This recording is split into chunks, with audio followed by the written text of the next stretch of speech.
a European project. It's one of the actions of the Knowledge Alliance for Advanced Urbanism, a co-funded Erasmus Plus project. And for this reason, it's very important for us to get your feedback on the event. So I would kindly ask you to take a few minutes of your day today to fill in the evaluation form, and you can do that over there. You can see a QR code. You can do that thanks to that QR code. You'll find them there and also in the entrance. I'll leave the word to Chiara, who will explain a bit about the day. Hi, I'm very happy of welcoming you here today. You were receiving, the most of you was receiving a lot of emails from me in the last 2 months. And yeah, I was a bit your persecutor, but we are here. And yeah, I have to say that I'm very happy that we received some papers, a lot of papers with a very, very high quality. And we have papers from almost all around the world. We have here now people from United States, from China, from Japan, from Africa, from Europe, of course, Australia also. And yeah, we will have a very, very intense but interesting day. Our sessions, as I explained you with several emails, will be organized in around our topics that are, as Mathilde explained, design, share experience, and discussing the responsive city, and learn. And yes, we will have 55 minutes discussions with a small intro from your moderator. Then you will have 5 minutes presentation. Please help us, and we will be very strict in these 5-minute presentations because we are a lot of people. Finally, we will have a half an hour discussion around each topic. So I hope you will enjoy the day, and okay, and let's go. To kick off our discussions today, I'd like to welcome Giovanna Carnevali from Strelka KB Moscow and Alexandre Dubor from the IAAC Advanced Architecture Group, who will be moderating the first panel, Design. And I'd like to ask the discussants from the Design panel to come and take the front row. Thank you.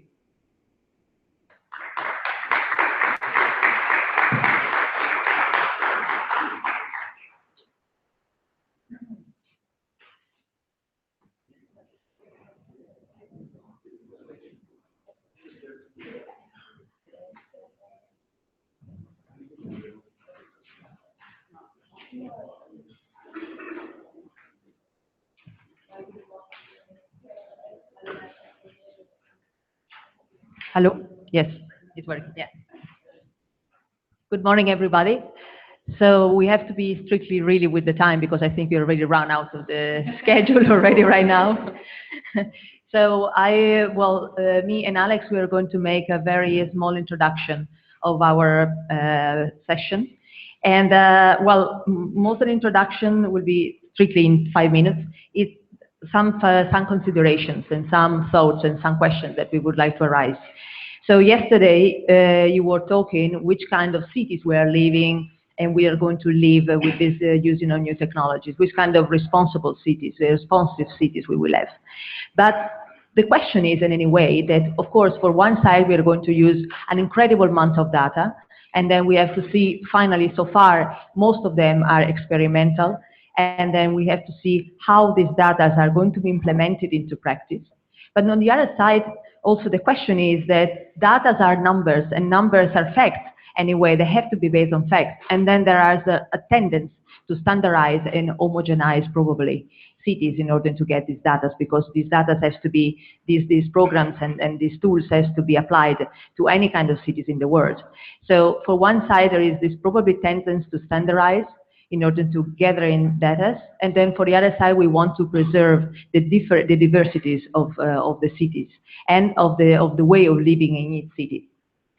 And also on the other side, we have this, the fact that once we will probably use all these technologies in the real world, in the reality, in our everyday, and the sense of our sense of privacy. So we are going to use drones, we are going to use other technologies applied to our daily lives. And what about this information? What this information is going to, where it's going to be, and how these people or these big companies are going to use this information, and mostly which kind of privacy we will have in the future. I just leave the word to you because otherwise it's going to be too long. So today we have a set of sessions that will happen.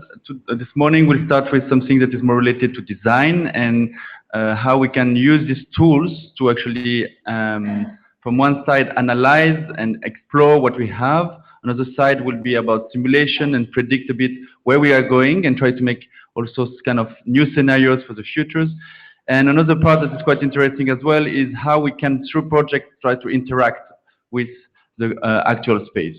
So this set of projects that will be shown today is quite interesting, and we're looking forward to see how we can apply all this technology in our practice. Please, we'll start right now. If you can click on the first presentation. So we'll start with Rosalea Monacella that will present us her paper. So she's coming from RMIT as an associate professor, and she's also a co-founder of the Outer Office of Urban Transformation Research. Thank you.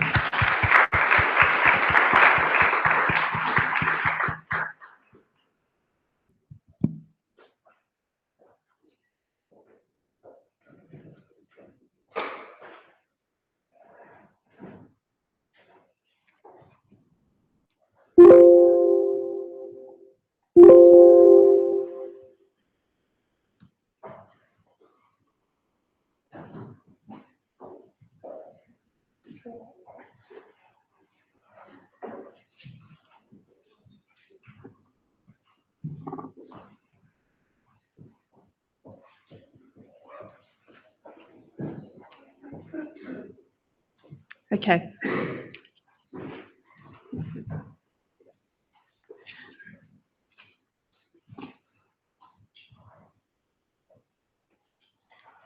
Okay. So Land City Mart, the integration of diverse economic activities and forms of exchange that is achieved through the integration and merging of the digital and physical. This currently is not responsive. Global markets have a tendency to push the landscapes they use beyond their productive capacity, agglomerating into large mass, forcing the local economy to rely on growth of one singular economy. It's a monotown. As the relationships between the chains of supply and demand shift, industries are deemed inefficient or are relocated to allow for the continual further production. Communities, once supported and enriched by big business, are left neglected, with no transition or diverse economy to rely on. In 2025, the local community located within southeast Victoria, Australia, live adjacent to the remnants of nearly a century of brown coal extraction and electricity generation for the states of the metropolitan centre. LAN, City Mart, Local Area Network, MART, sets up interconnected feedback loops of exchange, the activity of a local economy and responsiveness to the changing requirements of the community. In typologies 1 to 3, the pockets of neighbourhoods are taken offline, conducted through a series of smart city responses, surveillance, and encourage heterogeneity, locally self-sufficient neighbourhoods of diverse economic activities where forms of shared economies are prioritised. Exchange can choose to be connected to the GAN, the Global Area Network, if desired, but we're not reliant and resilient from its existence. In typologies 4 to 6, we move towards the GAN, the Global Area Network, an area for global exchange, the medium of immediate exchange between neighbourhoods through a retrofitted train line, the conveyor, a rationalised device for storage and distribution into global markets. It's the sushi train of recorded and captured data, an exchange of goods exclusively for the global scale. Global exchanges continued to this firewall network, which is hyper-transparent in all of its negotiations.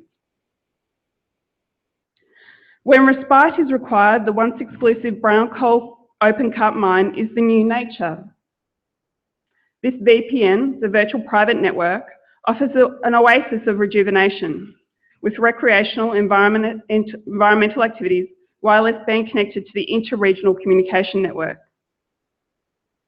CMART is a multi-scale distributed network city of exchange, and that it is continually responsive to local demand and resilient to global fluctuations. Thank you.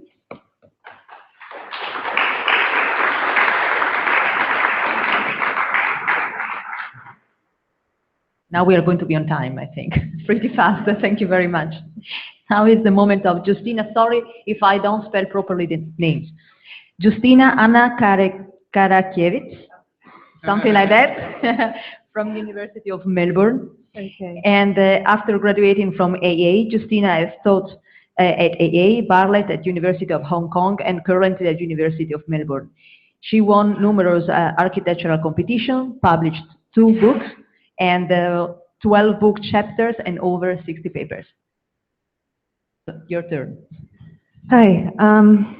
Yesterday we heard a lot of criticism about smart cities, and I cannot agree more. City that we've got right now is not city that we want, our city that we need, even with all the sensors that we put in place. And if you search on the internet for smart city, you see this kind of pictures. This is nothing different from early 20th century. We're still relying on 19th century transport structures and either tower or sprawl. So we are definitely not smart. I took this quotation from Zizek, who talks about Ptolemization and Copernication. He talks that during the Ptolemy time, where his idea, his theory was under question, a lot of people came to his rescue by putting more data, make it more complex, trying to support the old theory. And not only until Copernicus came and completely shifted the way we think about the universe, we start looking very, very differently. Today we have the same problem with the city. We're trying to Ptolemize instead of trying to develop Copernicus kind of theory to change the paradigm of status quo.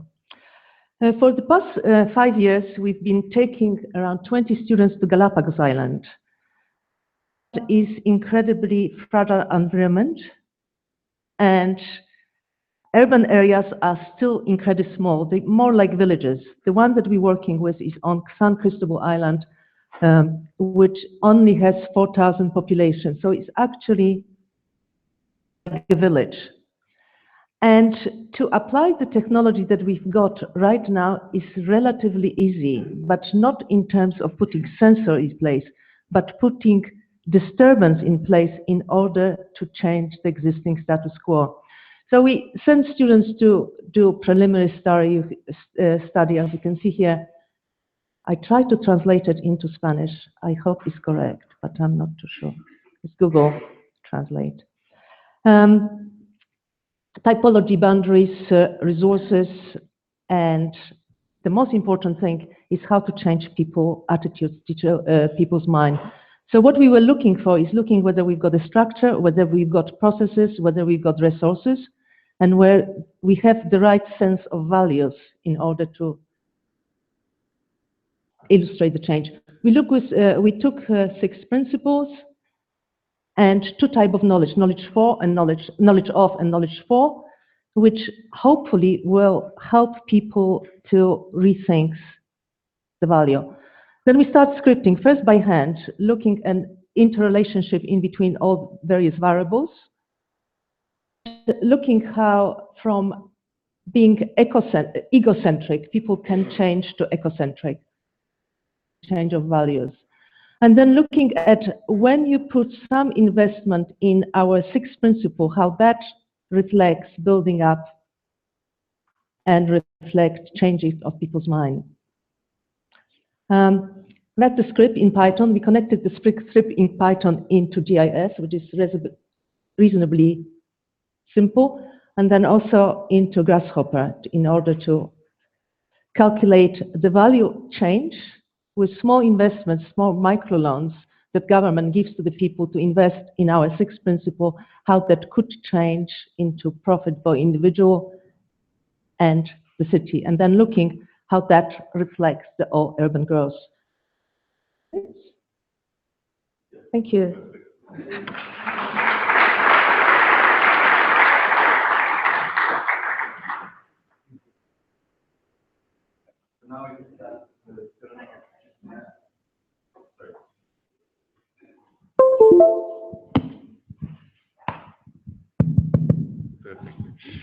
So now we'll have the chance to have Davina Jackson on stage. She comes from Sydney as an author, editor, and curator, and she's currently researcher at the University of London, and she will speak about astrospatial architecture in data cities. Interesting. Your turn. Hi there. I'd like to thank, first of all, Areti and Vicente for inviting me to present here today. That's a great privilege and opportunity. I'm going to be developing a theme which is what astronauts and cosmonauts used to call the overview effect. So I want to explain a kind of geopolitical movement that is developing in the science world and in the intergovernmental sector, including the United Nations, and it's called the Global Earth Observation System of Systems. I wanted to also say that, to take first of all a historical angle, to say that an extraordinary shift of culture happened for architecture in 2001 when the Metropolis Dictionary of Advanced Architecture was launched in Spanish, in English in 2003. A few other major events happened that I noticed as a journalist at that time. The launch in 2000 of Aaron Betsky's Architecture Must Burn polemic, which was inspired in turn by the Architecture Must Blaze demonstration by Wolf Pricks in 1980. Secondly, a year later, the World Trade Center inferno literally, symbolized the eruption of the carbon belching scene of our 20th century. And a year later after that, Diller and Scofidio launched what I thought was the most important new architectural symbol of the new century, which was the Blur Pavilion of sensor-controlled jets of steam over the lake for the Swiss National Expo. So that's the historical context. This is the electromagnetic spectrum. So we've got waves of energy, pulses of both visible and invisible light, and scientists, particularly space scientists, are using every single frequency on this spectrum to create and use devices that generate, that observe the entire operations and behaviors of the planet. So this is particularly from satellites, the new observing equipment that's going up in the Sentinel satellites that are coming through in the European Space Agency's Copernicus program, and every other space agency is developing what is known as the Earth Observations Movement.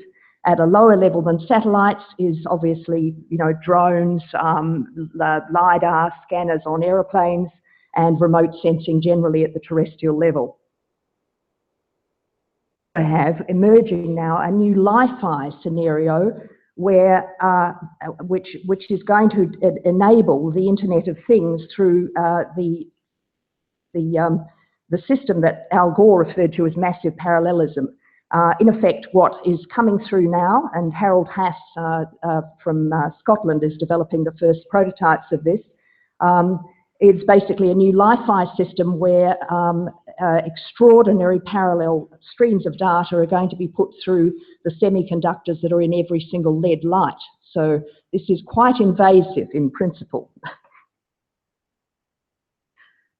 A kind of this is where we got to on the left, where we've got to from on the left, the 1927 Earth Ocean World Town Plan that Buckminster Fuller drew for his first manifesto that was released in 1928. On the right is the current Earth observation satellite system that is observing the Earth. That's basically what has happened. The trajectory in between is from the Earth Ocean World Town Plan. Bucky himself redefined it and evolved the concept to the World Game, and ultimately in the 60s there was the movement known as Spaceship Earth, which obviously aligned with the space race. And then in the late 1980s, NASA launched the mission to Planet Earth, which was the first really serious space agency attempt to take space technologies and use them Earth from space instead of going from Earth to space. And finally, in 1992, Al Gore updated all that trajectory with his Digital Earth vision, and that has become quite a big international society that I link to, that has been supporting my research, called the International Society for Digital Earth, and they are based at the Chinese Academy of Sciences, and they include the European Commission Joint Research Centre. It's being done that relates particularly to the built environment, that is being done by the European Commission's Joint Research Centre in Ispra in Italy. It's led by an architect called Martino Pezzarisi, who's really one of the world's leading data scientists now. And this is called the Global Human Settlement Layer of the Digital Earth Vision. What this is, on the left, is Landsat imagery. In the middle is analysis, alpha tree analysis of the imagery. And on the right is basically a map, a 3D visualization of all the constructed, basically all the structures on Earth. That's what you've got down below, which is the latest iteration that's going to launch next month with the UN Habitat 3 Congress. It's called the UN is naming it the Human Planet Atlas. And the important thing is it's not based on population census data so much as where are the structures on Earth. A report that I produced that was sponsored by the Group on Earth Observations in 2012, it went online, and printed copies were produced at their expense for space science and urban governance policy conferences in 2013 and 2014. I haven't got time to go into that, but it's online and I can easily point you to it. Get the video of this. This is astrospatial architecture is the potential to take forward the advanced architecture vision that is now 15 years old towards this new space economy, as the OECD has referred to it. The best example I know is now quite old, 2011, but it's from Joe Paradiso's Responsive Environments Lab at MIT. I don't think this has been seen too much in architectural circles. Correct me if I'm wrong, and I apologise if you've already seen this. The first three text blocks would cover the thing. This is all online, so it's nothing new, but it's gaming at all the kind of the current state of the art, I think, of virtually imagining buildings in a way that is more than just about the structure. Potential of this new space age, that we can vastly expand our visions of what architecture means, and this is what this conference is doing. Thanks.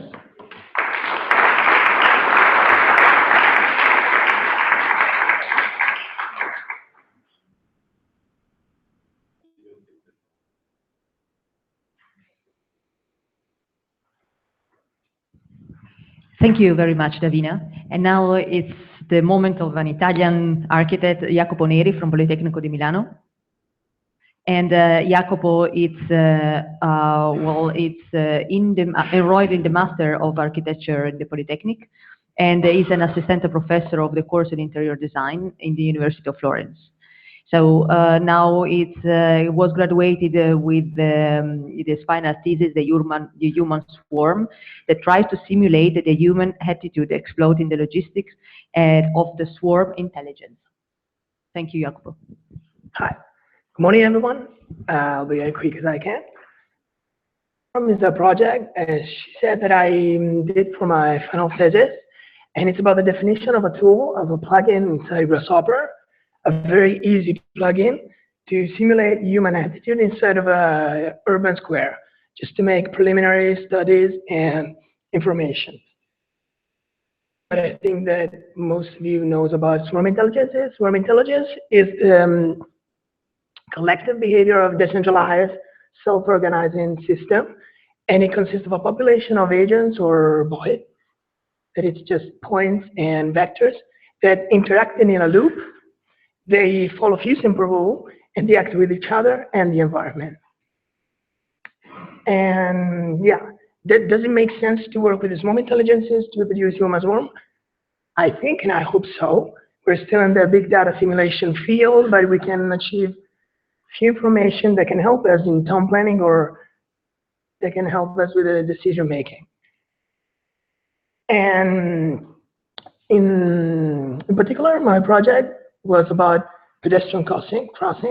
So the crossing of a space that is defined by entrances, walls, and some areas in which the walking is not allowed. But they told me not to let it go because probably I'm gonna crash the whole computer. But I think you can imagine. On your left, you have just a pedestrian crossing without the forbidden areas, and on the other side, you can imagine these yellow wires flowing in the whole zone. And to do this, this is the plugin that I'm been publishing, still in a beta phase, and it's really easy. The idea was that every architect with just a few very basic knowledge of Grasshopper can achieve this information. I did that with exploring of basic and specific behaviors, like repulsion collision or motor mimicry and stigmatry, and at the same time an idea of curiosity, low obedience, and a tool for cloning for architectural reasons. My project was instead of a competition, so I really needed to make a project, architectural project, and I kept on playing with the CI logic and arrived to the definition of a three-step form finding process. The first one is the one that I would show you in the previous preliminary phases, in which for whatever the square is you can achieve information about the pedestrian crossing. The second one, I try to impose some interest, point of interest for the swarm to persuade him to, like take a tour inside the piazza, okay? And so the definition of a master plan for me, because this becomes pavilion. I was inside of a competition for a culinary event, so they become pavilions. The bigger, the higher the amount of agent will be crossing closer. And so in the end, I just got the result for the architectural competition. But it's just an example. I mean, we can try this simulation on and to achieve information and to see how the pedestrian crossing can be simulated. Thank you.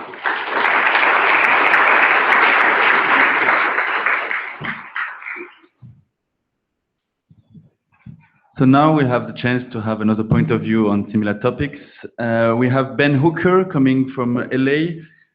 He's a multimedia designer, artist, and educator. He's currently teaching at Art Center College and co-director of a newly formed post-geographic city research groups. So please help me to welcome Ben.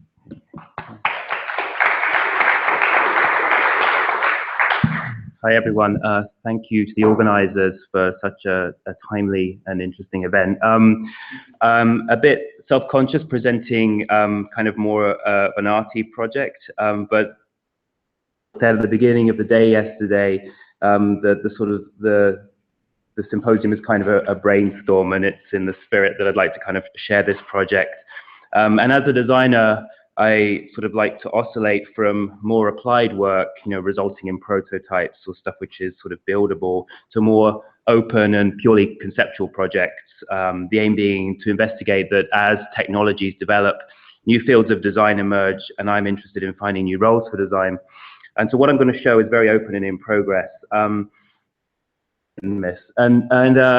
So two kind of motivations kind of behind this. I'm interested in new narratives of urban experience. So new ideas of what a city is. This idea like a magnetic place where you encounter, a city is a place where you encounter newness, new ideas, cultural newness, technological newness. And also new methodologies for communicating ideas. So this idea that with a new idea, you need a new technique to communicate it. So the project that I submitted is called Everything on Time, and it's a short video piece, and there isn't time to play it all, but if you go to that URL, you can watch it. And it's a video that investigates new narratives of urban experience arising from the collision of culture and smart city technologies. And it's a collaboration between myself, an interaction designer and artist, and an architect, each contributing different perspectives and values to the shared problem of the city. And what I hope makes the project interesting is the open process through which these new narrative situations emerge. So rather than consisting of videos which present or entirely top-down complete worlds, the project is sort of a construction site where new elements are added to alter environments, creating hopefully unpredictable scenarios and situations with a degree of ability and humor. And ultimately, we're interested in discovering new roles for design as fundamental values and culture change. And the perspective we have is neither dystopian nor boosterish. We're not interested in sci-fi moralizing or video game nihilism. And as a designer, we want to design stuff, and then utopias are kind of not interesting. And so we kind of want to see this project as optimistic, and we're interested in the emergence of new emotional spaces in the context of technology and urban culture. And so the film is in 5 parts, and I've just got very short clips of each, and I'm just going to talk over them. Got a very scrappy, collagey aesthetic. The first is called UAV urbanism, drones, unmanned aerial vehicles, and we're imagining sort of a deregulated space where devices are kind of algorithmically tethered to buildings, and some are not. And this idea of like the dirty little secret of drone technology is a sort of very limited battery length of a drone. So we're imagining that things kind of falling out of the sky become very, very commonplace. And the idea that kind of charging towers become part of sort of, and we use sort of simulation tools to create these visual collages. And on the film online, we interview an air traffic controller, and he provides kind of the background narration. So you're hearing like a factual interview about someone who controls airspace with these sort of speculative visuals. And the whole idea is there's a tension between an experience-led approach of, say, an interaction designer and a more top-down planning approach, like an architectural view.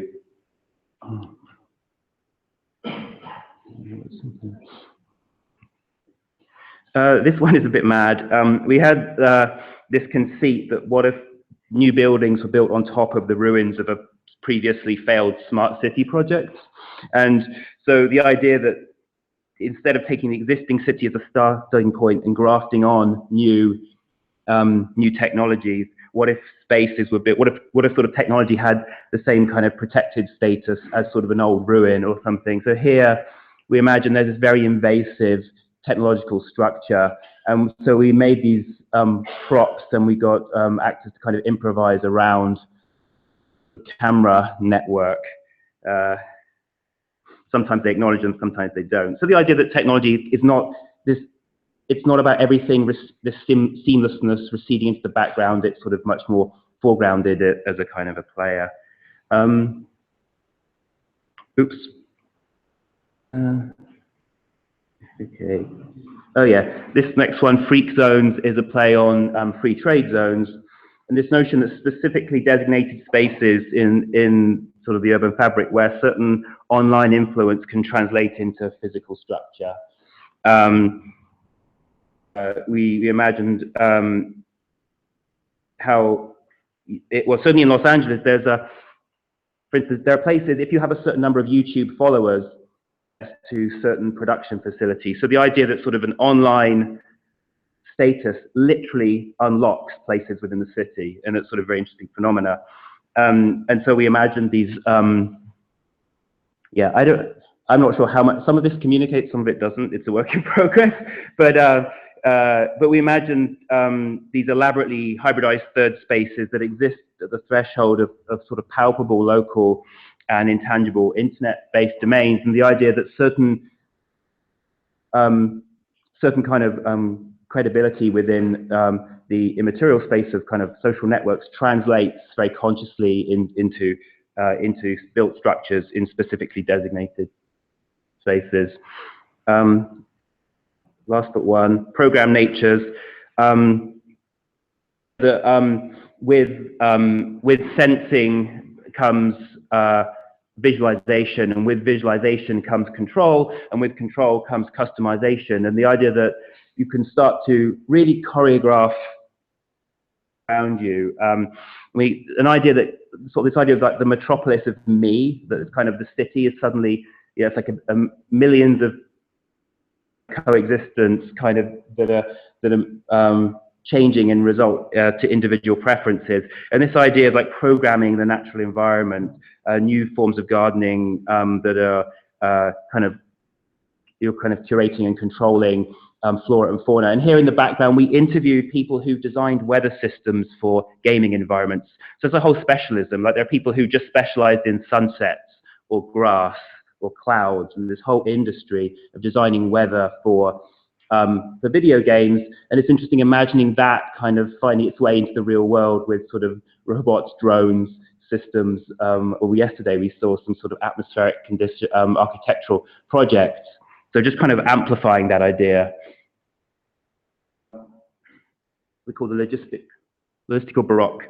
And this is, you could argue that we've achieved like the vision of logistical like end game, which is the, algorithms allow radical optimization, goods to be delivered very, very precisely. And so we're imagining like this, well, what's next? What's like more of a post-optimal optimization? So what's post-optimization? And this idea of the Uberification of everything. So in this scene, we're mashing up between software for simulating logistics centers. There's software you can do for choreographing marching bands, and software for designing crowds. And so we're imagining that the city is this kind of, everything is Uberified, and you don't know whether with the gig economy, if you're working for someone or they're working for you, or you front of stage, you're back of stage.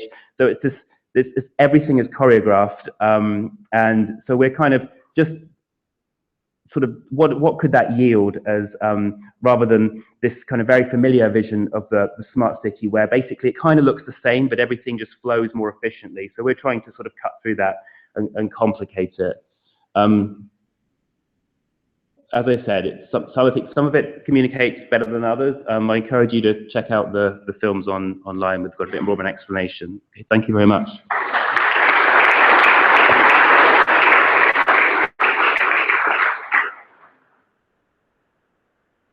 Well, last but not least, Alper Derinbogaz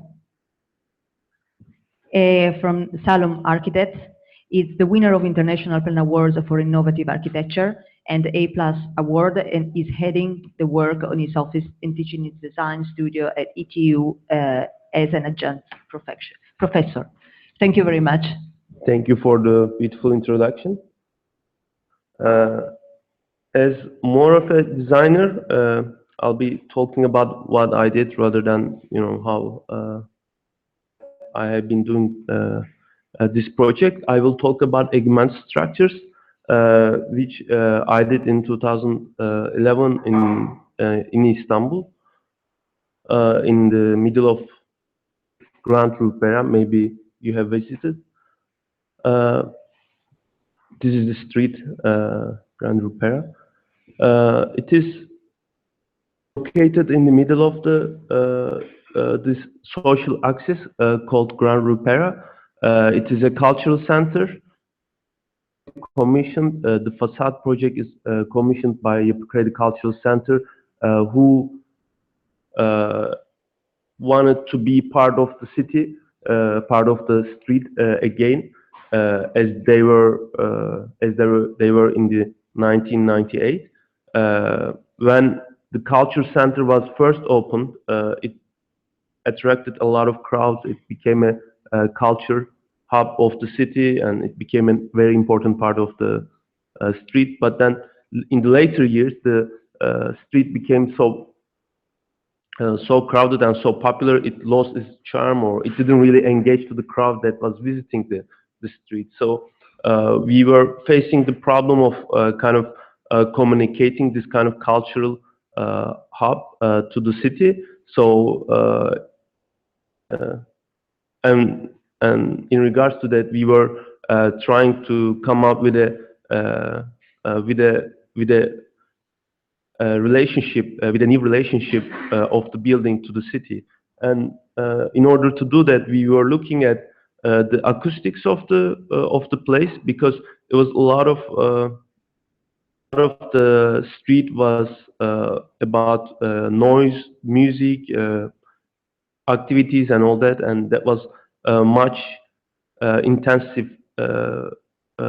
felt in the sense of the acoustics. So we were testing, we were doing a lot of field recordings to understand what was really the essence of the street, what was really the essence of this acoustic of the place. So beyond seeing the street or public space as a form or as boundaries, we were looking at kind of an energy form, the possibility of an energy form to be translated into architecture.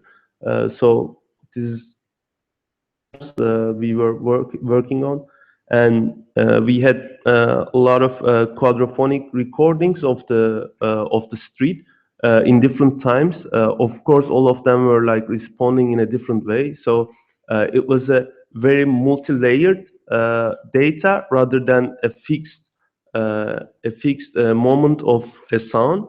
So we needed to make it into a dynamic kind of installation, a project, let's say a facade project. And in terms of the architecture, I mean, everybody here, I'm assuming, is quite into digital aesthetics, digital fabrication and all that, but we still know a lot of things are static in architecture. So how to bring dynamism, or how to bring multi-layered space into this.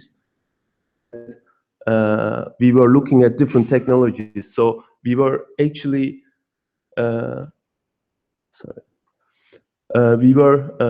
we came up with a kind of fixed mapping of the sound of the street, but then we were also trying to integrate multiple layers on top of it, and we thought it is a very good idea to work with digital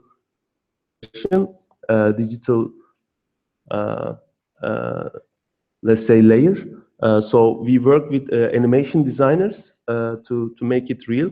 So we really took the digital, the animation as a part of architecture, almost like a material, almost like an immaterial in architecture, and we generated a lot of versions of this deformation of the facade, depending of the sound recordings of the street.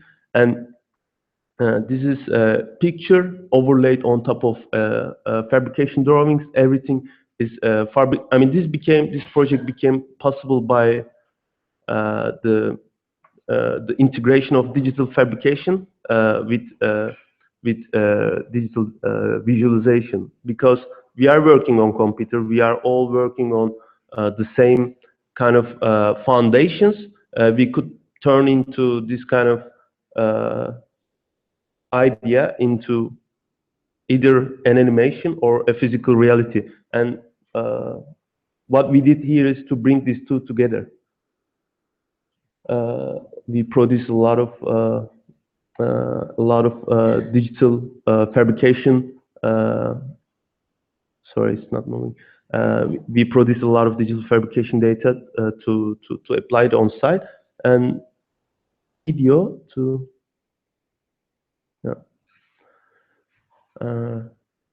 show a part of the performance. This is one. I mean, we had a lot of recording, responsive. Also, we built a responsive animation, but we organized a choreographed part of the animation as a performance for the opening night. This is showing the construction of the facade. I mean, what you see here is a very low resolution, very basic form of the sound mapping of the street. But then there's the second layer on top of it. Here we see a reactive animation on top of the surface.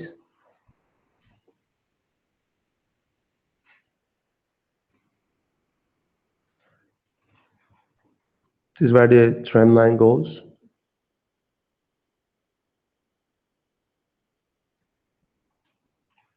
The tram line has been our main axis where we record all the to build up the video.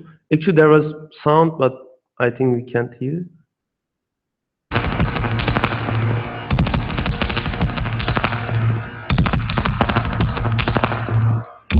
So we work with sound designers to create the choreography of this sample sound.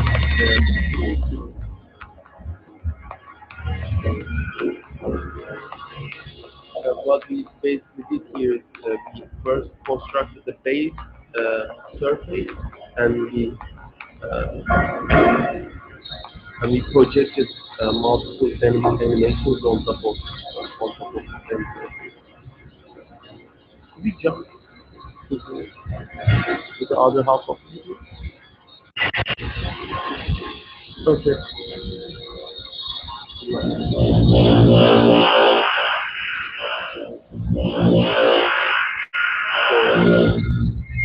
I mean, there are a lot of various animations online.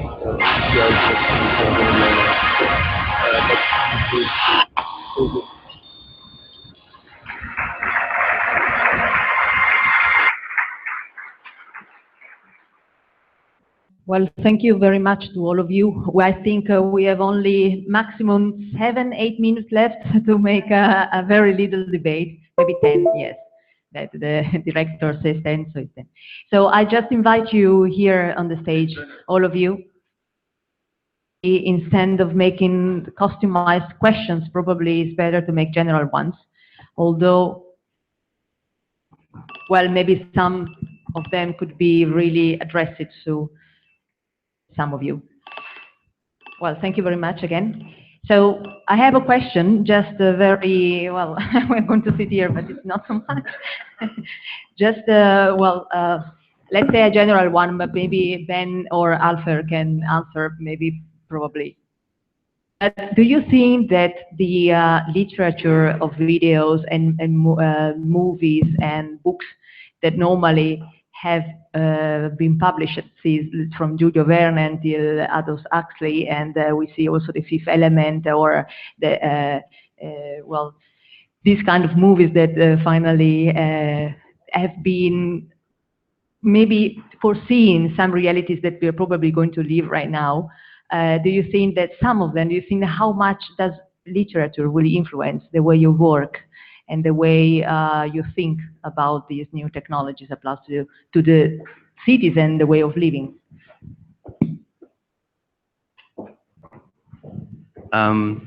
Well, a lot, but I think that well, so in the project, yes, an amazing and a massive influence. I mean, I think as a designer, you're kind of always looking around like, you know, a magpie to kind of see what's interesting in the world and trying to kind of make connective tissue between things which are already previously perhaps disparate. And so, you know, many visions of the future have sort of been, you know, you see in films and written about.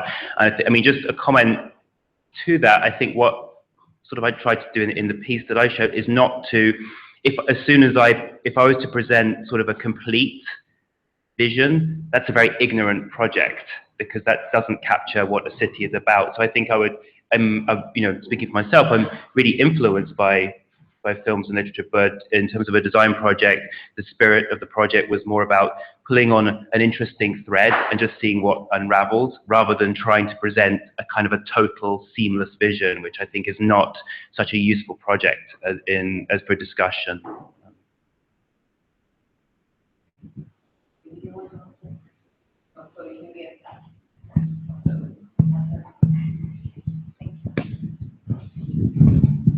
So in terms of I mean, this kind of activities are events are super important for our research. We always try to follow this kind of theoretized discussions, and our work is very much influenced by that, and we try to realize what we have been researching in school or in theory. So it's really important for us. Yeah, perfect. But I think it's quite interesting because we see clearly that we are actually all making this effort of trying to envision the future, and as architects we're building things that have to last for 50 years, or maybe urbanism, maybe hundreds of years. We have to make this effort of kind of envisioning what could be the future. So I will ask you a more specific question. Maybe I think that all of you kind of see a bit of collision of many layers of data with the reality and how these things kind of merge and how we can do it. And I think your project is trying to do with actual technology what we can do. Some of you are trying to envision what could be in 10 years, maybe in 100 years, some at the scale of the city, some at the scale of the planet. There's many different scales, a bit of prediction of where things can be useful as a practitioners. But I'm wondering, like, how do you see this collision happening? In specific case, I think that one technology that will enable much more of this collision is what we see about augmented reality and how these layers can certainly be part of our everyday life without having to whole facade and a whole technology overimpose on the city, but clearly part of our point of view. And how do you think this will change, and where actually maybe urbanists, architects, designers can start to collaborate in creating these new layers that will interact clearly with us?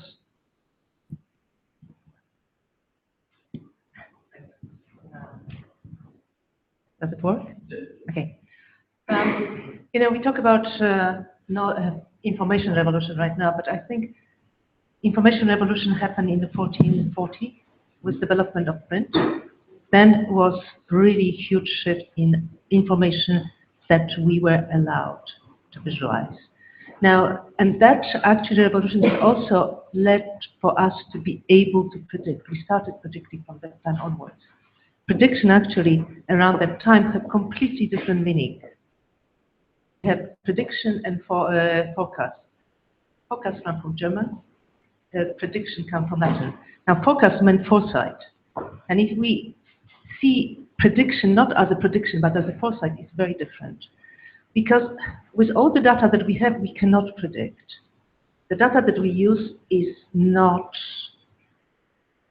relevant to the future.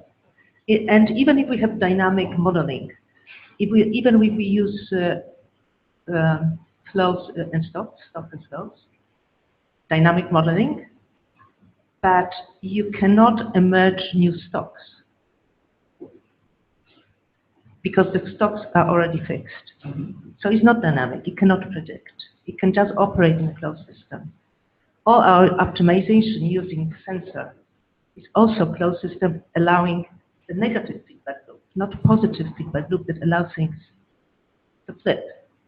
So unless we start using data and allowing city to learn and flip, then we'll be repeating the same and same again. You know, going to your, whether we rely on movies or literature. Literature is different because you can imagine different things. Exactly how the future is visualized already.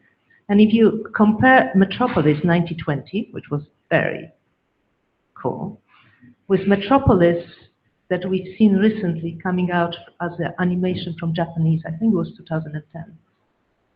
Same images, just more connection, and one is black and white, the other one is color. But in terms of the build form, same. So we haven't moved for over 100 years, and that is so sad. Oh, I was just going to say about the vision of, you asked about how physical, digital comes together, virtuality. And my hope is that whatever it's heterogeneous. So I hope there isn't one way. I hope that there are ugly things as well as beautiful things, that there are things which are kind of totally immersive, which are things which are not, because I think that's like more in the spirit of like the idea of an urban environment, which is sort of, there is one of integration. That's terrifying to me, So and it came up the word heterogeneity, which I think is so important when we're thinking about this idea of like sensed environments or responsive environments, because anything which is sort of the idea of like the solution it's not a city anymore, it's like an operating system, like different. So that would be just my hope that it's an argument which is played out in many different ways. And hopefully the criticisms that we had yesterday about like the homogeneity of a smart city as a model being so kind of squared, I think that my hope is to see already from your presentation that inside these digital layers there's actually a lot of creativity possible and many ways to approach it and work with it. So I hope that this diversity will also be present. I don't know if you look at internet, it was quite creative and quite distributed, and now it starts to narrow a bit down, but hopefully there's still this liberty. We hope that the expression of your project will be also the same in adding these layers together, and there will be like really space for creativity. My hope. I'm still positive about technology.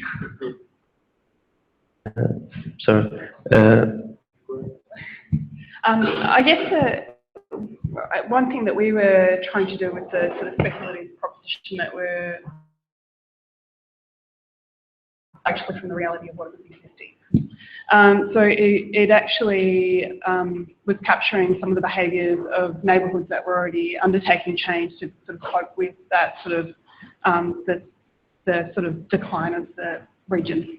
So in a way, I think our role was one to identify what they were, articulate what they were, but then also how we begin to sort of actually integrate the design of both the digital and sort of the physical, because both are actually forcing changes. The digital and physical are forcing changes to each other. And so we were actually starting to see sort of very dramatic sort of changes to that sort of the way that the home or the conventional home or the actual small neighbourhood were actually functioning and being sort of broken down. I guess it's sort of one of, like I don't think it's a speculation of years ahead. It's actually the realities that we actually need to acknowledge and work with. I have just a question, maybe it's going to be the last one, probably yes, they say yes. The light. I just want to ask you, maybe Davina or Iacopo, or just following what you're just saying, but how much do you think really these technologies will influence the urban planning? I mean, urban planning architecture even more, it's really a slow discipline.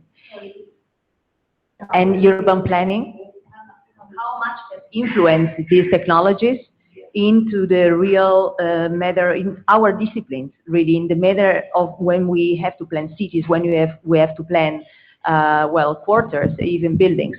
Taking consideration and buildings and architecture, I mean, it's really slow discipline. So it doesn't follow the speed that you normally work, while urban planning even slower, depends. You're absolutely right. Architecture does seem to be a very, very slow discipline, but it tends to follow other disciplines. So you can kind of track where that it will follow, because history tells us that it always has. Way back to Vitruvius being 2 centuries behind the first Geographica maps of the known world.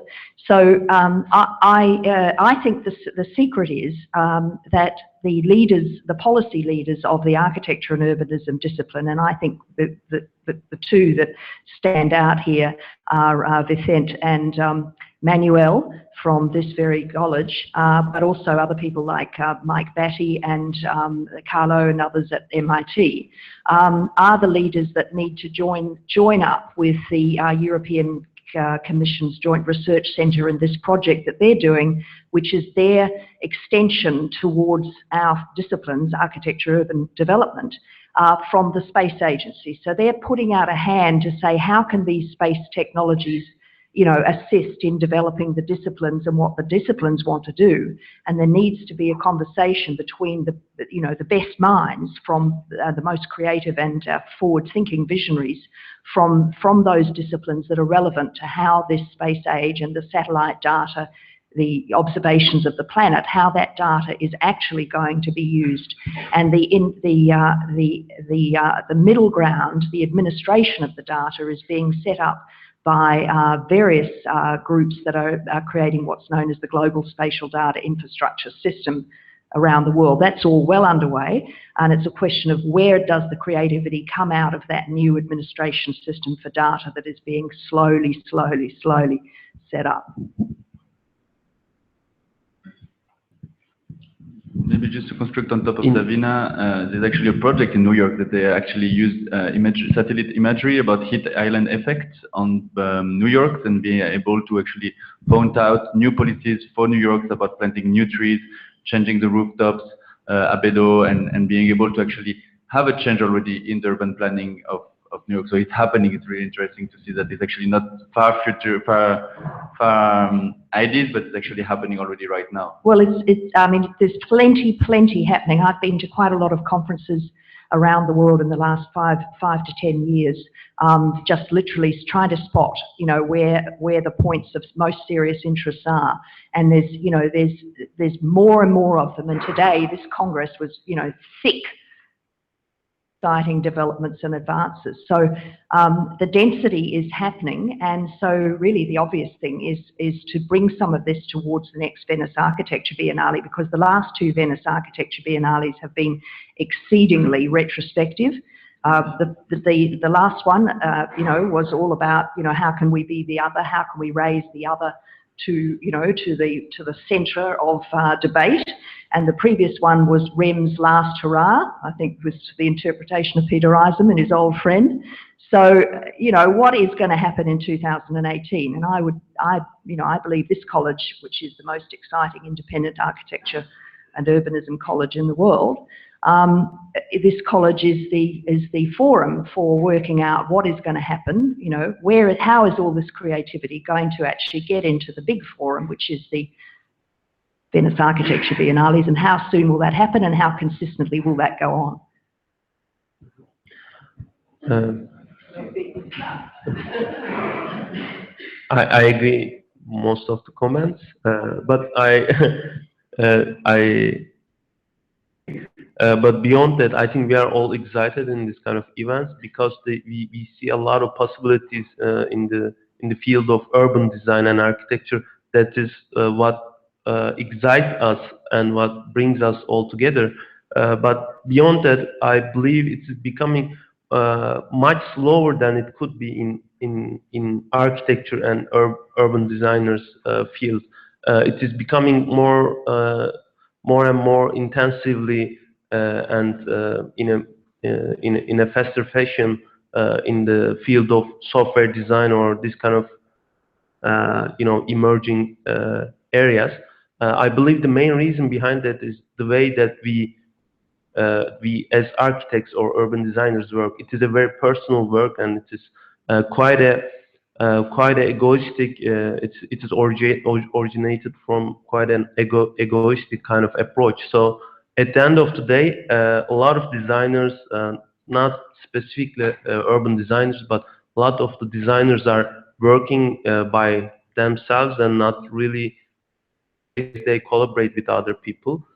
Is I think holding this profession kind of behind, where it could be much more fruitful and be developing a lot of different things. So I think there's quite a with the way the profession works in relation to the how slow the developments are in our field. Well, I've done some work on a concept diagram for this global Earth observation system of systems, and there are three enabling mechanisms for it, and the central one is always media and communications, and that is a very big field, and fundamentally it's about the people who get the ideas around. And this college is one, is very, very effective at that. And then, and obviously MIT is very, very effective, and the Bartlett and I could go on, ETH Zurich, etc. So the academic system has very strong communications, and individual practitioners do look to those Obviously, there's the media itself, and there's plenty of action there. But they're always looking for, creators to communicate. And this is obviously where the nexus, the flows of information occur. And so this is where I think you could have sense of positivity. You are the creator who, or, not just you, but numerous people in this room are creators who need to be communicated. And that is the job of communicators to do that. So I think there's plenty of scope for, cohesion and cooperation. I have this network concept diagram that's in that report that I showed you, and it clarifies the other enabling mechanisms, but that's the one that's relevant to what you were saying. I think we'll close on this nice word. Let's collaborate all and make a knowledge alliance that will reinforce our points in the cities and architecture. Thank you very much, and hope we can continue to collaborate.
So as you know, we have a very, very intense day, so we'll start off straight away with our next session, which is share.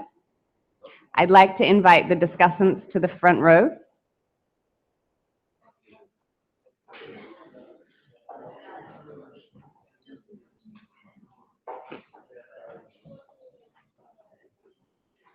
It's a pleasure for me to present the moderators for this panel. Cecilia, Tham from MOB, Makers of Barcelona, and David Bravo from the CCCB. Help me welcome them.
Good morning, everybody. On behalf of Cecilia and me, we are glad to be here. Thank you for the invitation to be moderators of this panel, which is supposed to talk about the concept of share.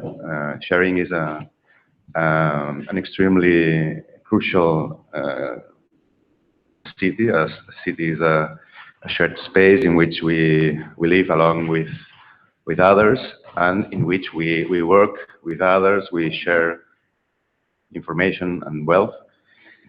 And we would like to talk now about a question, which is how the collection and the exchange of data applies to our economies, our sharing economies, and how it applies to the possibility of an open innovation, of a serendipity in which everybody contributes to improve our shared culture. And we also would like to talk about how this collection and exchange of data has an impact in the ethics of our city, namely our democracies, and how it impacts in the way we have opportunities to access this shared wealth that we are making together in the city. So as first speaker, we have Sergio Tirado from the RMIT, who is concerned about the Internet of Things. And I would like to ask him to come here to begin, please. Thank you.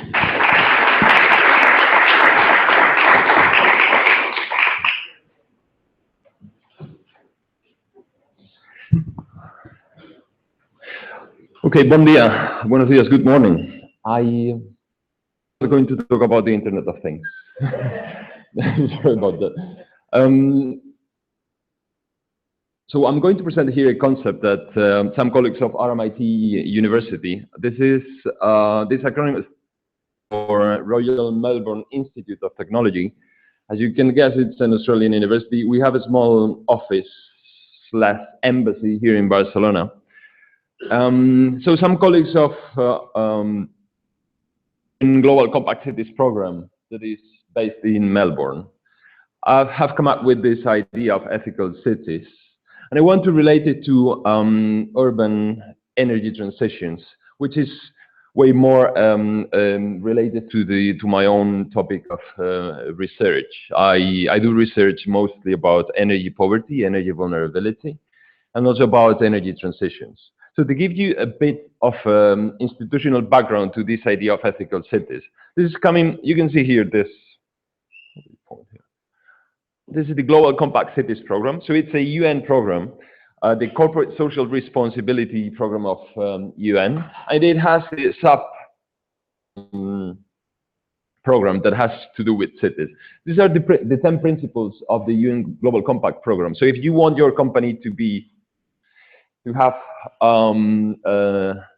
accredited, to be certified by this program, you have to comply with all these principles, which are, of course, very ethical. I mean, they are mostly grounded on human rights. And we, as RMIT University, we organized last July an event on ethical cities. It was the first time this idea was presented in Europe. We have colleagues from IAAC presenting there, which was a pleasure.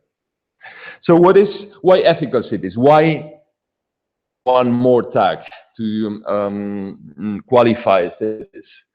Well, you may think that they're unethical cities and along the lines of Sodoma and Gomorrah, but that's not the case. I mean, there is something unethical about how cities are developing. This is something, of course, this is something which is not new. There are pervasive inequalities in cities. Cities have this in a way because they concentrate, they serve to concentrate economies on societies. they densify societies, but at the same time they segregate societies. And the most visible disparities can be seen in cities. And we had Jeanette Sanz from the city of Barcelona speaking about how Nou Barris and Sant Gervasi in Barcelona, they are extremely apart in terms of income per capita, for instance. So the ethical city is a response to some dominant discourses in urban policy making and also in research and innovation agendas. One of them is the smart cities, which is this kind of technology and data-driven utopia that is not likely to deliver what is expected to deliver if it doesn't put its priorities right, in the sense that it doesn't who is technology and data assembled for. The power relations that are behind all these technology networks and infrastructure that is central in the idea of the smart cities. And depoliticizes key discussions about social and environmental issues that very much present in cities nowadays. At the same time, the ethical city criticizes ideas of the resilient city, which is very much a resilient, an infrastructure-driven agenda, in the sense that the city, to be resilient to climate change risk, it needs to have infrastructure in place. And I'm thinking here, for instance, of Hurricane Katrina in New Orleans, to be able to cope with this sort of risks. Well, there are very significant inequalities in access to this sort of infrastructure. At all sorts of scales, at the city scale as well. And beyond that, the ethical city is also a proposal for more livable cities, because very unequal, very segregated cities are very likely to be places where it's not nice to live. And there are probably examples all over the world that we can think of, of very unequal, unethical cities that are not very nice places to live. So connecting to my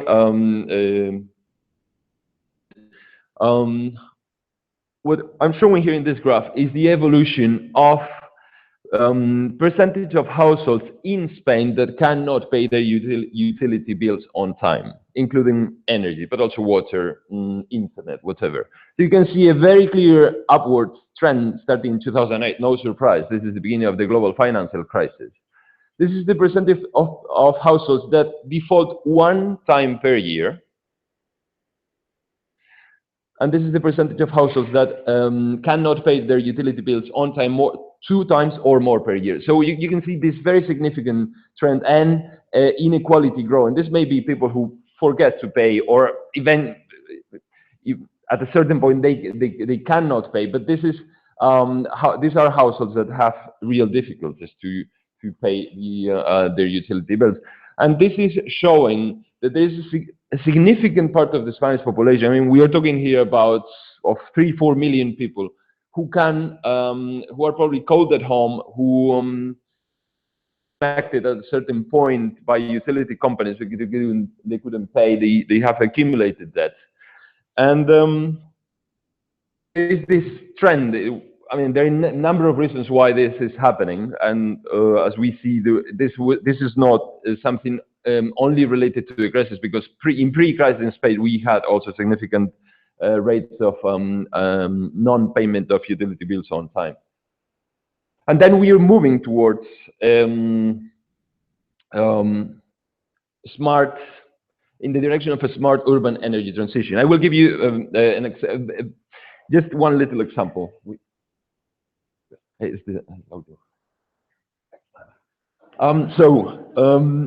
You have these smart meters that they can be read wirelessly. So nobody has to come to your apartment and check how much electricity you've consumed. Well, you say this is great. This is creates a whole huge amount of data that can be used to optimize electricity consumption. Well, what happens is that there are vulnerabilities emerging from the adoption of this technology. What happens with households that cannot pay? Before, someone had to come and disconnect their electricity meter. Now, someone 300 kilometers away can click on a button and leave them without electricity. There's this idea that urban energy transition may be just mere technological and material shifts that reproduce or reinforce existing inequalities and do not challenge structural inequalities that technologies like this may reinforce. Thank you very much.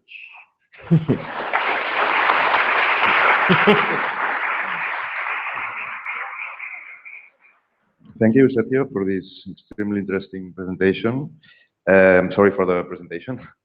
Now we have David Casas from Urban Sync, who is an architect in his own studio, Casas, and as a lecturer at the TU Vienna.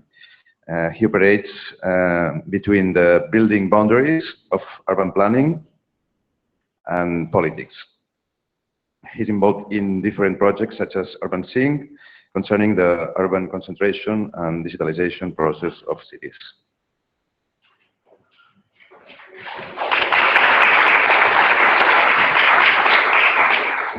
Hello, everybody. Good morning. Thank you for having me. It's a pleasure. I'm going to talk about one of my projects. It's Urban Sync. In one sentence, is a tool. It's an app for civic participation in urban planning. And as the title says, Urban Sync, it's dealing with the urban environment on one hand and with the synchronization. We think of Urban Sync that the urban environment we are living in, it's not at all synchronized with its users, with its citizens. And with this image, we see always between the built environment and the users, the citizens that we are, basically, a wall that is not communicating. So we wanted to create this tool that communicates on a different level, because communication is part of our behavior, is part of our feelings, of our emotions, and we think those emotions are not respected from that what is built around us, because we have emotions like love, like chatting, like meeting up. We are doing this stuff, but the building around us, or the spaces, the squares, they are not responding to it in a certain way. So we created Urban Sync. What it is all about, it's a mobile app. It's a mobile app that is, it's private, it's on your own device. So we try to get more interaction, to come to a brighter community. On the other hand, we put citizens that are using this app and cities that are using this also on one level. So they speak on the same eye level, let's say. The citizens, the community, places the content, the strong content, and communicates it to the cities. And as we know, in participatory systems or methods, sometimes just one way. We put something in, but we not get back something from the city. So the city has the chance to get back, on the other hand, to place projects on which the citizens can interact in. On the other hand, we have the backend. The backend is that what let's say, frames all that what is behind that. And this framing is something that we call the interface, where the synchronization can happen at least. So all to sum it up, in the Urban Sync Cloud, the citizens can place their content that is location-based. It's an active data. It's not a passive data, so it's actively submitted. And we can read it. We can read it about, and we can follow up with some, let's say, valuable reports. We can interpret it. We can share it with others. So this is the Urban Sync Cloud. And who is behind that? Not behind that, but the three main cores or pilots of this project. On one hand is the participation that we're framing with certain surveys. Surveys that follow up with a certain district that we want to renew, or the city that we want to do a pedestrination of a square or something like this. So we have, on one hand, the participation, communication that is happening around one project or around the city or around squares. And then we have, of course, the information, what is going on. Without information, we get no interaction.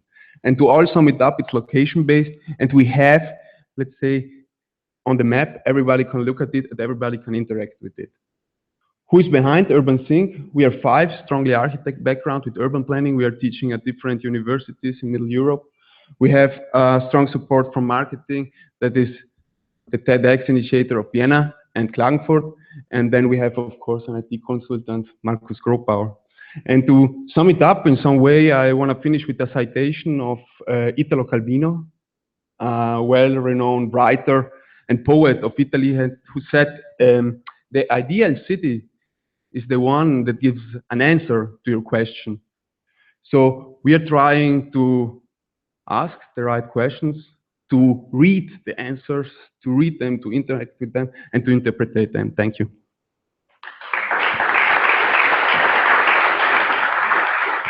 Thank you so much, David. Very interesting project. I'd like to invite the following 2 speakers. They will be presenting together. The first one is Laura Ferrarello. Sorry if I'm pronouncing your name incorrectly. As well as Suramya. Would you like to come up here? Laura is a designer and professor. They're actually both from RCA, Royal College of Art. Laura is a designer and a professor there, leading the experimental design strand in the Innovation Design Engineering Research Program. And she is interested at the value of technology, infrastructure, helping citizens to construct the space of the city. As well as Suramya, sorry. She's an architect. She's working on her master's degree at RCA. And she's interested in parametric design and experience and interactions with urban environment. So I'll hand it over to you. Thank you. Hello. So Limes.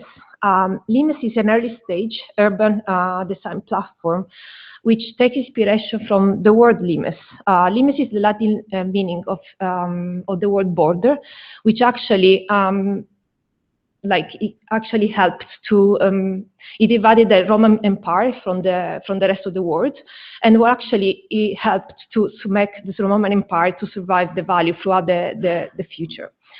So picture from an aesthetic point of view, or you can look at this picture from a granular point of view, where you have different kind of particles that interact with each other through the skin, the environment. My body reacts with the environment from my skin, and I feel cold or hot because there is a reaction through osmotic relationship, where basically there is a transmission of information.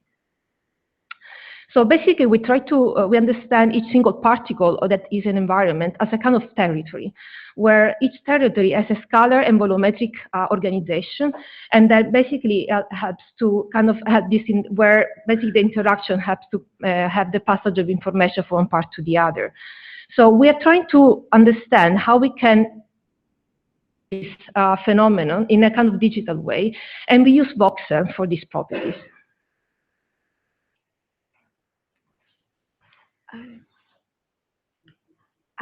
Okay, so our platform is based on vSpace, which is an open source voxel modeling environment developed by Alexandre at MIT. Voxels are basically volumetric information pixels that in this context behave as cellular automata. vSpace treats form as property.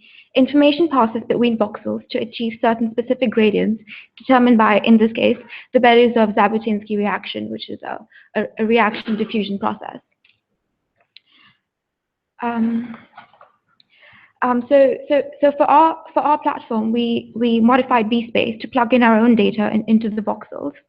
As our aim is to create a platform for co-design, we took our data from social media. We extracted language, sentiment, and location data from tweets in London over 24 hours. So not as much data as we would have liked, but for this purpose, just a demonstration. So on the slide, you can just see the information that we extracted using the Stanford NLP sentiment analysis and just some basic processing, and it's visualized on the map there. I'm not sure you can see, but the blue dots are the tweets in English, and the yellow ones are the tweets in like other languages. So in the software, each information type, language, emotion, and location, is given a color, R, G, or B. voxels at any stage of the BZ reaction shows what magnitude of each data each voxel contains. So from left to right in these images, we can see how information is gradually moving towards a gradient defined by the BZ reaction. And as the voxels move across the gradient, they also change the gradient itself, which basically gives you a more heterogeneously distributed information space to a more homogeneously distributed information space. For this conference, basically, we only use the BZ reaction, but this is just an abstract example to show you how it could work. But in reality, obviously, we are trying to develop more sociologically derived equations rather than an abstract equation like the BZ reaction, which could probably demonstrate more how information really moves from people and environment and across each other. So lastly, the platform allows us to query both form treated as property, because vSpace essentially treats space as property and not as a space enclosed by a boundary. So the great part about vSpace is that you deal with form as amalgamation of property rather than form as enclosed by a predefined boundary. And this is why we really like the software as a tool for co-design. So for instance, we can query which voxels contain the lowest values of sentiment, for example, and visualize the form and the boundaries created by that,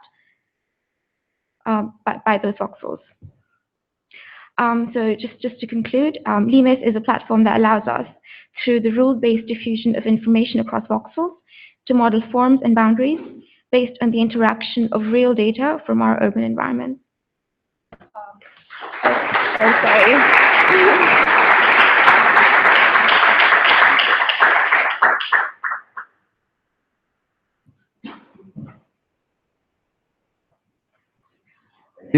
Now we will have Fabio Galizia and Daniel Chemre, who will be explaining us the app that they have been developing together, which is called Eve. Fabio is an architect and computational designer based raised in Madrid, and his interesting this time is in the Internet of Things. He has developed prototypes for self-regulated building management systems.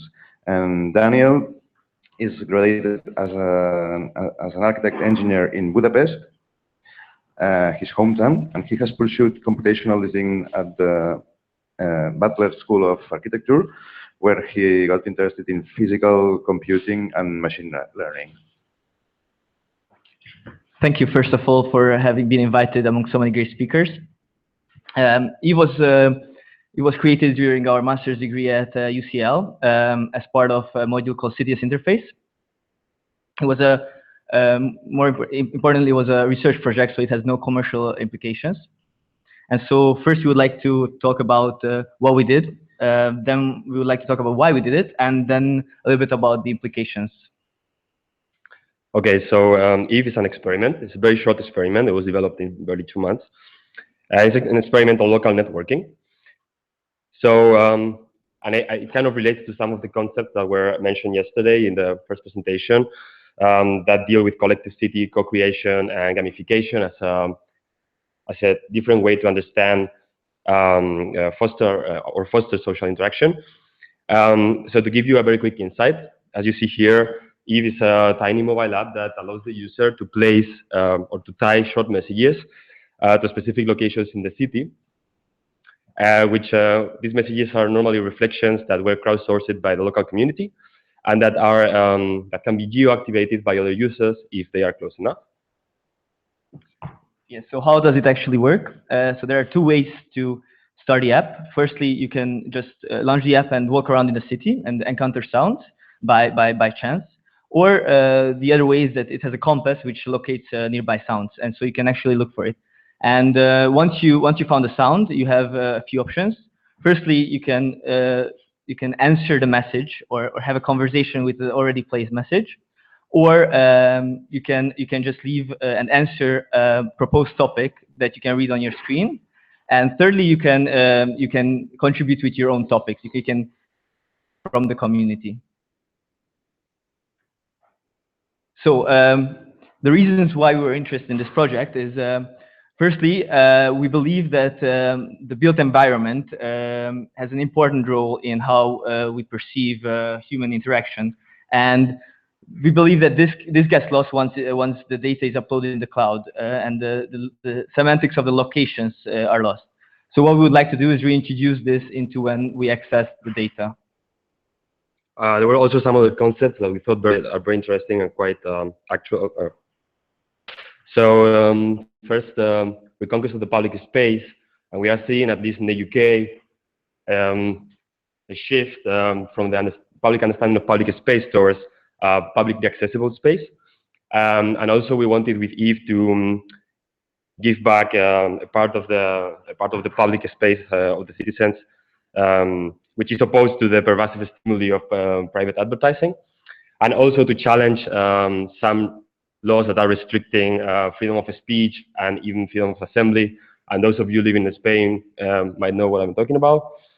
And well, the third thing was we also were aware that the quantity and the amount of data that we generate every day, and obviously the quality of it, always good managed. So we try to say, okay, let's revisit how we create and revisit data. I say not anywhere, not anytime, and not anyhow. Yes. So why did we choose sound? Firstly, it's available. Everybody has it there on their phone, so we could distribute it to a lot of people. Secondly, you don't have to look at your screen. You can just walk in the city. So it's the most uninvasive device we could found. And we believe it's very sensual. It's very personal, but we can still make it anonym. Exactly. So, yes. So why an app? Why yet another app? So we, as we said before, it was a very short project, and we reflected on the means, and we thought, well, most of the social interaction nowadays happens in the social media. We challenged this. Okay, let's make another social media app. And you might think that is kind of cynical, but it allows us to get a lot of feedback and to reach a lot of people in a very short time. And we use some of the concepts that social media use. However, the combination of those is normal or mainstream social media apps like Twitter, Facebook, Snapchat, whatsoever. So the main features that it has is like some filters. So the filter is not, the content is not filtered to fit to your desires or your needs. You don't select what you want to hear. It's anonym, which in turn makes you, or we believe that it makes you more free to express your ideas and concerns. It has unlimited publicity because everybody can hear to your messages, and it's constrained in space and time. So you can only access the messages if you are already there. Yes. And we would like to show you like a little video which shows some of the results. It should be in the folder. It's in the folder. While the video is playing, we would also want to conclude that we wish that Eve will foster new, unexpected conversations, and that it builds the community by rendering what the desires and opinions of the community is. So, thank you very much. There's no video. Thank you. Last but not least, we have David Jitsupa. Yes, please come up. He's a student from Keio University Graduate School of Media Design in Japan. He worked in very different design fields, especially in visual communication, as well as experience design in Thailand and in Japan. Go ahead. Okay. Thank you so much. This is my first time in Barcelona and first time in Europe. So I'm kind of nervous. So today I'm going to present about my thesis topic is interactive design for engaging people to enjoy an unexpectedly bicycle service. And it's a Japanese name in Koku Koku. It means the sound when the when people cycling, they're gonna have the sound. In this is Japanese sound, and the objective of the project is to change the behaviors from tourists to become travelers. Like most of tourist stereotype is focusing about the destination. You can see on the left side that the picture is kind of like when people are thinking about Japan, they think about the kimono, the sakura, sushi, and the food like ramen. But the design wants to change this stereotype to become a traveler, focusing more on experience while traveling. Like there's a lot of small story around Japan that waiting for the traveler to explore. So the goal of the project is to design a memorable travel experience to encourage the traveler to visiting place randomly by bicycle and also experience a new adventure. So that the design purpose is about to make the user become curiosity and be observed around the area when they're cycling, and also provide a local experience from human five sense and create a memorable trip to get the unique, not like the normal tourist memories. So here the design components is the rental. First is the rental bicycle service. That like there's a lot of many existing bicycle rental service in Japan right now, and including the navigator application and the design spot. That's we're working co-working together. And this is a scenario like how to using the application by exploring the city. And there's going to be the map that show when the spot is found like in 100 feet, they're gonna notify the user, and when the user found around the spot, and the design spot is gonna be around the public area, like kind of graffiti or like, and with the QR code, and when you found it, then the user found it and took it, you're gonna have the hint to go to the local area recommended by local Japanese people. And since there's a kind of like Japanese secret place or hidden place, and they have some kind of Japanese word, so they kind of like they have a chance to interact with local people by this app, kind of ice-breaking application to make local people and like interact with each other. And also they're gonna be found a hidden spot, and they can collect other achievement in the trip and get reward after the service. I'm not sure it's going to have enough time, but if you're interested in the concept video, I would like you to go to the YouTube and like type KOTU, and you'll find the concept video. So this is value of the local business, value of the stakeholder. There's a local business, like local people, you get and quality, can promote their quality of localness and the opportunity to interact with foreigners, and travelers also have a kind of unique experience and change their behavior to be more the experience around traveling, and understand about the local Japan, and also they have interact with the local people. So rental service, we got the like kind of alternative bicycle trip for the foreigner to enjoy the local trip. So these are the stakeholder and value that they're gonna co-create together. So in the conclusion, I think this kind of bicycle trip is to create a new travel experience and enjoy the moment, and they don't need to focus about the destination and what they're gonna eat, but they can get lost sometime and discover something around. And I think there's not only Japan, but maybe the other country like Barcelona or maybe Bangkok has some kind of story, and let's waiting for the traveler to like share with the traveler. Okay, thank you so much.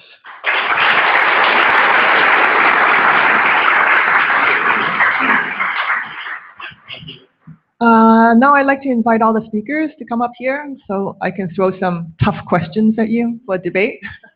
We need more chairs, I think. Don't mind.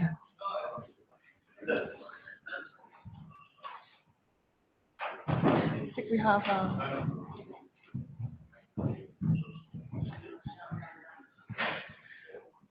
in a short period of half hour, I think we touched base on a lot of topics. We talked briefly about open innovation. We talked about citizen participation, engagement. We talked about ethical cities, and we talked about the sharing economy.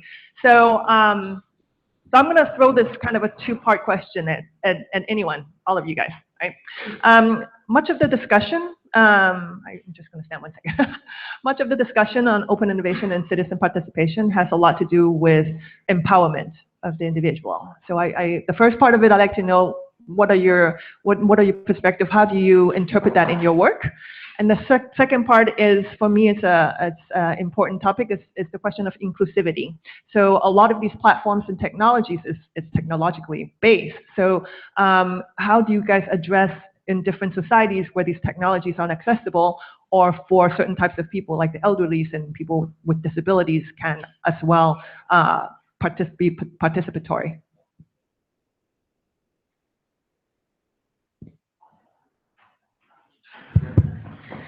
I take on the first point of empowerment. The point where we are working this weird platform. The point is that we believe that people own data. You produce that, you do it, you enjoy it, you share it, you like it, you do. It's an endless position. So the point that we're trying with this software is try to merge data and design, so shift from data visualization to data modeling, basically, and to use data as a matter of design that people can use. So there is an engagement, there is an experience that comes after in the design process. So what if our speculation is, what if we take this material that people use and we use for a modeling platform that people can use still, and assess the results. So there is a certain participation basically in the process of designing urban strategies, which is tangible because you see. So it's a quantitative and qualitative, most importantly, aspects that we're trying to achieve with this software.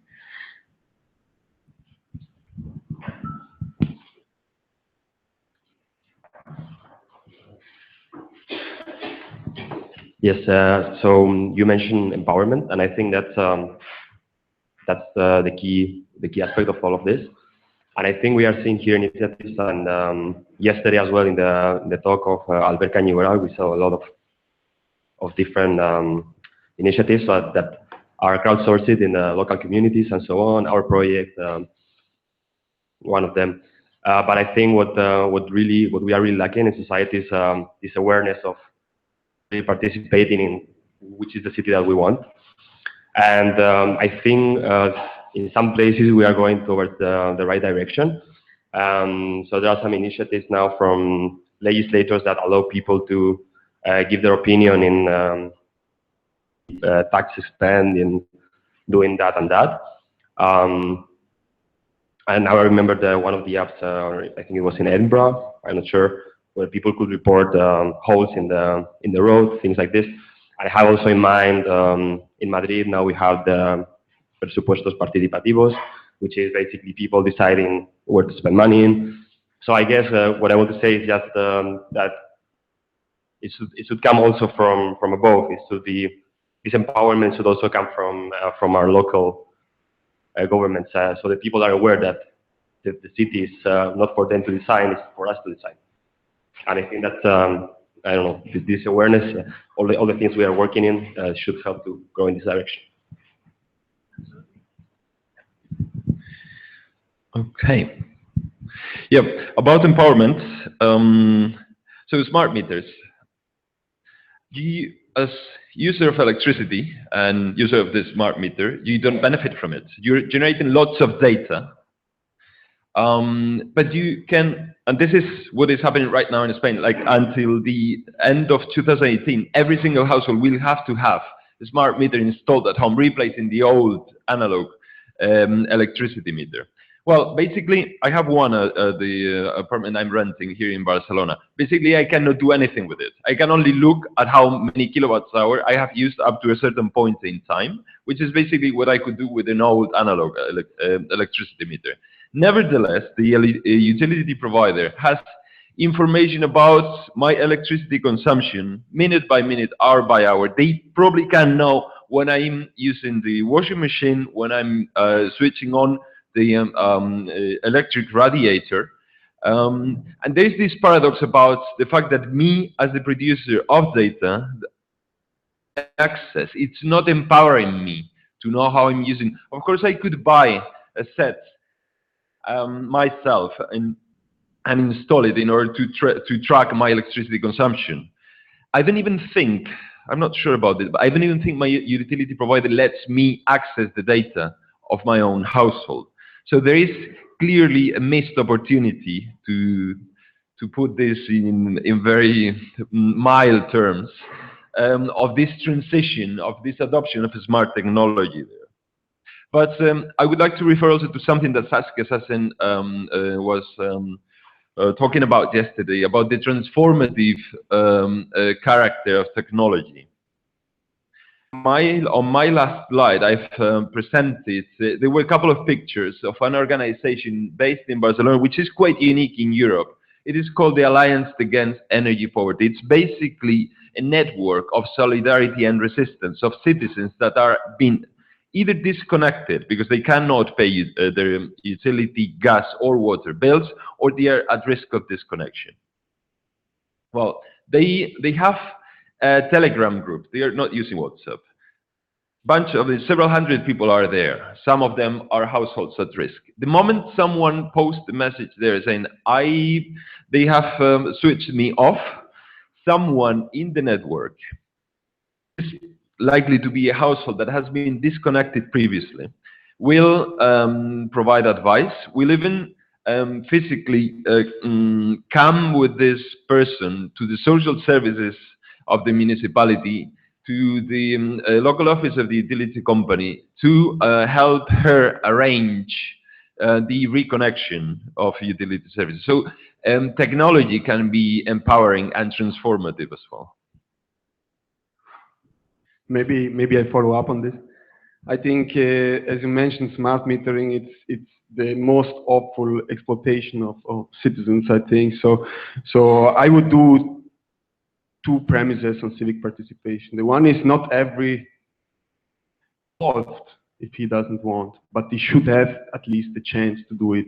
And that's the reason we are searching for tools as we presented all together as the Urban Sync, tools that have a strongly bottom-up initiative, bottom-up methods.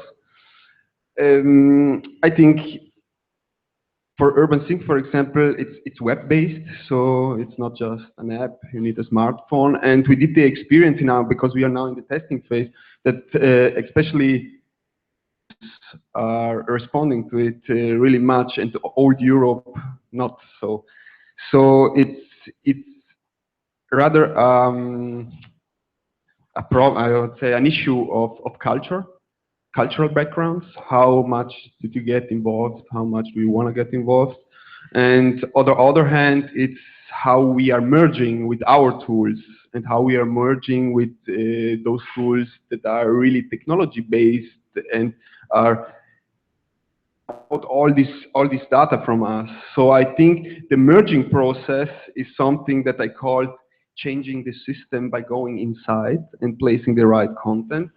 And I think, as I've seen here in the conference, that's a really good approach and really a fruitful work for the smartization. And I would cancel this word to enable some processes in city.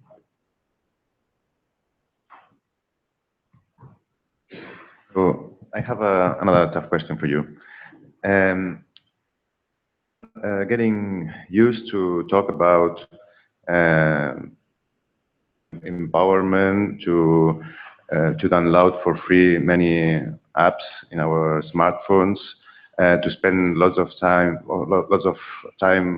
in the social media, and to enrich this social exchange with content for free. But I think there is a big question for our cities, a never-ending question, which is quite like the elephant in the room. Nobody can answer it very well by now, which is how can our cities make their living? What shall they do?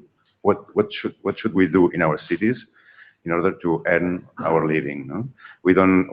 I guess after in this context of the industrialization, we don't want to be Detroit, but I guess we don't want to be Venice, and maybe even we don't want to be Silicon Valley, where it's really difficult to afford an apartment.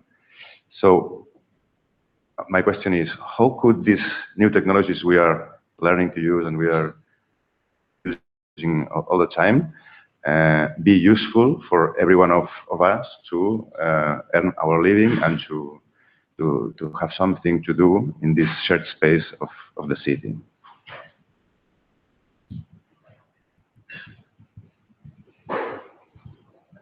So I think one important aspect is, and you said it in your other answer, is that we get access to data. But I don't think it's just the access of data. I believe the citizens, the problem is that they don't know how to manage this data, how to handle the data. So they can't actually value out of it. So I believe that probably with education you will be able to hand back what belongs to the citizens originally, and thereby they will be able to contribute to how the city develops. I totally agree on that. That's exactly, I think, what we have in common in this panel is the fact that data belongs to somebody else, and then we just give it out, and then sometimes it comes back to us in a different other shape. I think what we really have in common here is the idea to make data like for people. So coming back, I do it, I use it, so I don't give it. And in fact, I think this is a bit of a thought I had in these 2 days of conference. It's just a reflection, like it's interesting how this technology is shifting in a way of, I would say, democracy 2.0. So the idea that the point of technology is more going towards kind of activism and how you can reconstruct political, social system up to that takes citizens back to the root of the city. So the right of the city is that why not like using technology for doing that? Because we do it. We have to ignore it. I think there's also this point of of people not having to learn something extra just to use and understand their own data, which is why we're with our platform, even though it's in its early stages, we're sort of trying to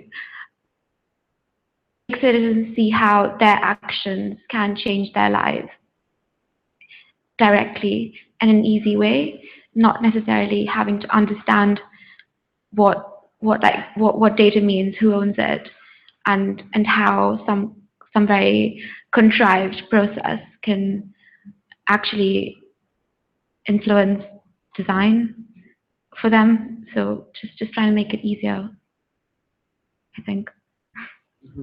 I think when it comes to data that is really fashionable nowadays, and even at this conference, I would say it's worth if there is a reflection in urban space, in real urban space. And we see it on very low levels when people are gathering after Facebook events or something like this, the revolution in Egypt, stuff like this. But I think what can the city do is not trying to be perfect, not trying to do the perfect planning, because that what we read through data is some kind of desire of the population. And if we reflect this to the urban planning that we have today, we need more space for appropriation, more space that is not defined until the last millimeters. Because if we see urban plans or urban projects from the last 10 years, we have to say that they are following up some ideal cities that we had in the 60s, 70s. And we are doing these mistakes also today with Master City or the super perfect smart cities in the East.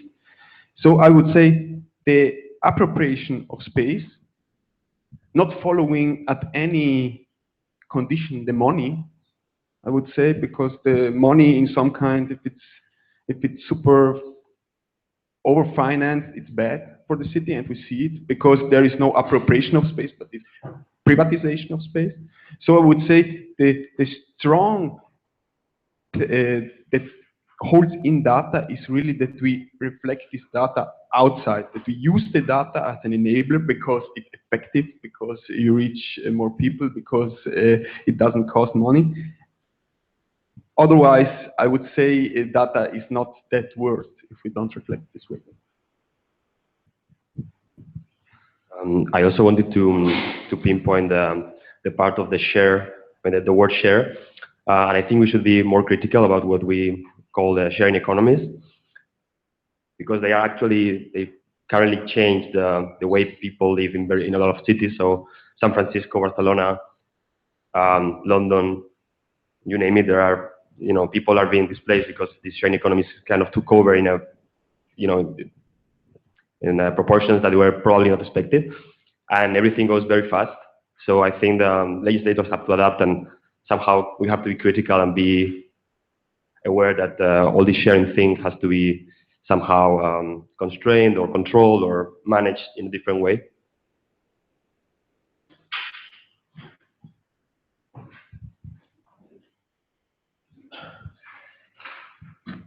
Okay, I think it was John Maynard Keynes, the economist, who said, like in the 1920s, that and we would be working like 10, 15 hours a week. Because there would be such a huge gain in productivity led by technology that we could cover our needs and desires by working just a few hours a day. Well, this clearly hasn't happened. Of course, we have access. Our economies have grown incredibly. We have access to a huge amount of goods and services, but still, many people still work a lot, and there is widespread unemployment, which is a key driver of inequality in society. So where are all these productivity gains? And again, I'm quoting here Saskia, she said something yesterday, which I think is critical, the role of financial systems in the appropriation of labor and the product of labor and in capital accumulation. She mentioned that the size of the global financial market is, I don't know how many times bigger than the size of actual economies. There's something, and this is very much based on technology and data. I've heard, I'm not an expert totally in financial market, but there are this machine software that is able to make, I don't know how many thousand or millions of operations in financial markets per minute, which is basically feeding all these financial bubbles. So there is something there that has to do with our quest for a better life and a better functioning economy that serves citizens and not the other way around. And something which is very common sense, that my proposal here, my suggestion is that technology needs to be a mean to an objective and not an end to itself. Because sometimes one has the feeling that all these smart agendas are proposing the use of technologies for the use of technology without thinking really what this is for, who this is benefiting, who is being excluded of the very well-defined boundaries of the technology, and there's a need to question all these trends. I think data is this big mangled monster that has a lot of potential, but very little people have access to how to manage, how to filter, how to apply data. So that leads to my next question. How do you guys think that citizens, individuals can use data, not just applying the data for apps or for whatever technology, if not be inclusive in the design processes and in the development of the technology itself?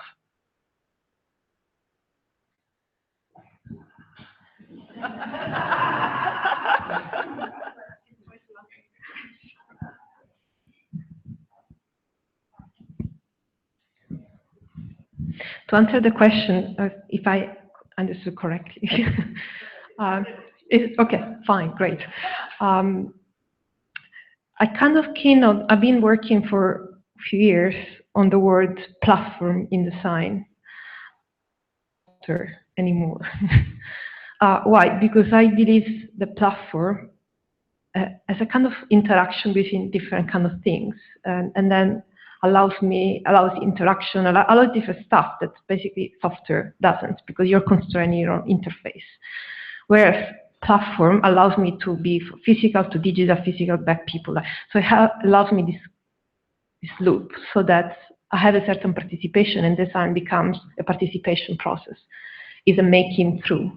I don't reach an outcome, it's just making, and then I can allow different agents to work together. Yeah, no, absolutely. I was thinking in terms of also, we use the word engine, so it's the same kind of mentality of how to reinterpret instead of just being passive, how to be inclusive of others. Mm-hmm. What do you guys think? We have like 3 minutes left. We can finish it up with some of your comments. Yes, please. Thank you. No, I think it's a very very relevant question, and since I see that you are a bit step back, I'm just grabbing the microphone. But I think it is becoming very important is that with this access into information and the democratization of the information, then as people, as users, we are acquiring knowledge that we are not, it's not our basic, let's say, career or knowledge, no, or career education. So all of a sudden we are architects, but we can program, no? We are artists, but we can also design in Beam and AutoCAD and other drawing programs, or we are even administrators, and we can start understanding what this kind of software and hardware means. So I think the fact that we are having every time more and more access to that information, it allows us to gain knowledge that allow us to hack the technology. No? In this way, we can start participating. If we understand the consistency, not necessarily the very technical detail, but the essence and the consistency of those operational technologies, then we would be able to start hacking them, no? And customizing them according to our needs. And every time more and more people are becoming, are achieving these capacities to do it. And I think that is amazing.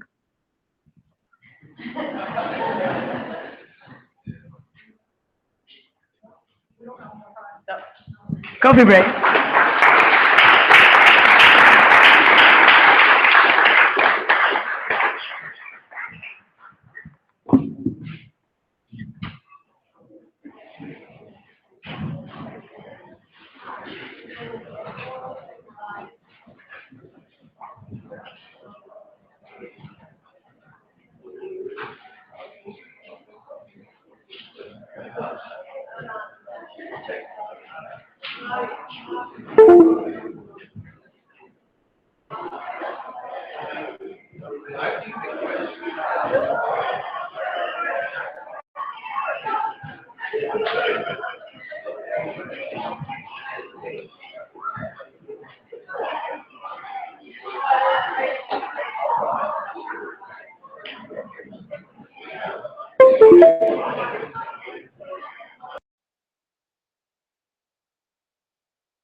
Está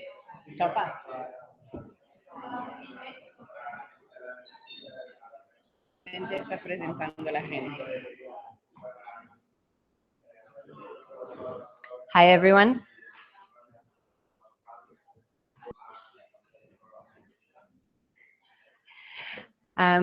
Just a quick information note. The panel just after lunch, which is called Barcelona Learn, will be in Spanish. It's the only panel in Spanish today. But just so you know, if you don't understand Spanish, you'll have an extended lunch break, I guess. We want you here. You can come and learn Spanish. It's called Learn for a reason. Okay, so let's kick off with our panel Adapt. It's my pleasure to invite Sylvia Brandy, Director of Communication and External Relations at IAAC, and Vicente Guayar, who is the Director for the IAAC Project for the Self-Sufficient City.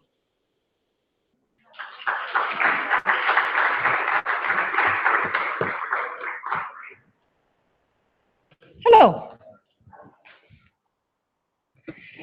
Hello, everyone. So, here we are,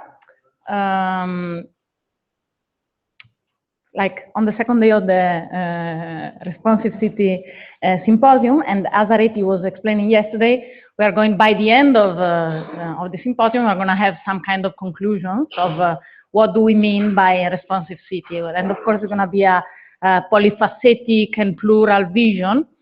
And in this panel, we are going to introduce now, the idea is to focus on one of the aspects of the responsive city, which is the resilience. It's a word that nowadays everybody hear very frequently. Maybe some years it somehow became fashionable. Some years ago it wasn't so on everybody's mouth. Is the capability of any kind of system of overcome a crisis through change and adaptation, and eventually putting in place some kind of redundancy system. So it's more a characteristic and a strategy rather than a formula. And for this reason, can be applied to very different kind of scenario, very different scale, very different kind of problematics. As you know, we are in a moment of crisis, so if we have a formula to overcome the crisis, it's very much welcome. And in the presentation of this panel, this focus is going to be developed from very specific point of view, very different scales. So we're going to see the topic of resilience in respect of the community, in respect of the use of the resources, in respect of the strategy of design, policies of urban policies. And so the discussion afterward, sorry, is going to focus a bit more about wrapping all the conclusions from very different point of view. Together with me, Vicente, co-founder of IAAC and former architect-in-chief of the city of Barcelona, is going to moderate this panel. He has a very developed experience in the so-called self-sufficient cities, so maybe you want to introduce your way the panel.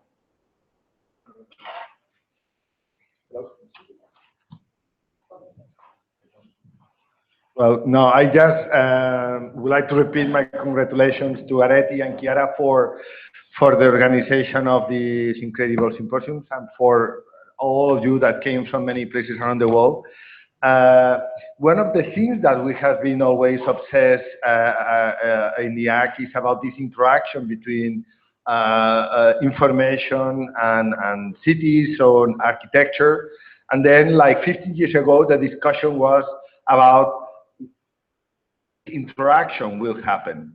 But today, I think that now that we know that we were right, that this, let's say, this interaction is happening, the question is not what, but for what.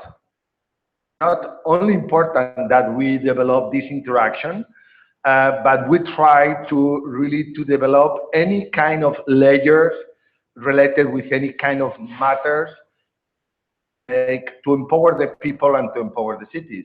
So from that point of view, the idea of the interaction between information and water and energy and people and many other things are, let's say, in the core on this for what, no? So resilience, as Silvia says, is a new word that, let's say, 10 years ago, few people were using. But today is more and more important because we are trying, let's say, with disasters are growing faster because of the climate change. And in fact, because the disasters, when they happen, let's say in the third world, from the first world or from the Western world, we see, oh, there is a disaster there. But if the disaster arrives to New York or to Florida or whatever, then it's a debate that is, let's say, in the third world. And from that point of view, this idea of how we are going to fight, how we could learn, what are the rules for this new kind of response to this situation is something more and more fundamental. So that's why this idea of the resilience is so important. So we have great people with great contributions and introduce the first one straight away, who is Eugenio Tiselli, who I call to the stage. Eugenio is a computer scientist with a master's degree in digital art. He's a PhD researcher and the director of the HOVOS project, who develops a socio-technical methodology in the collaborative creation of community memories in rural and urban contexts.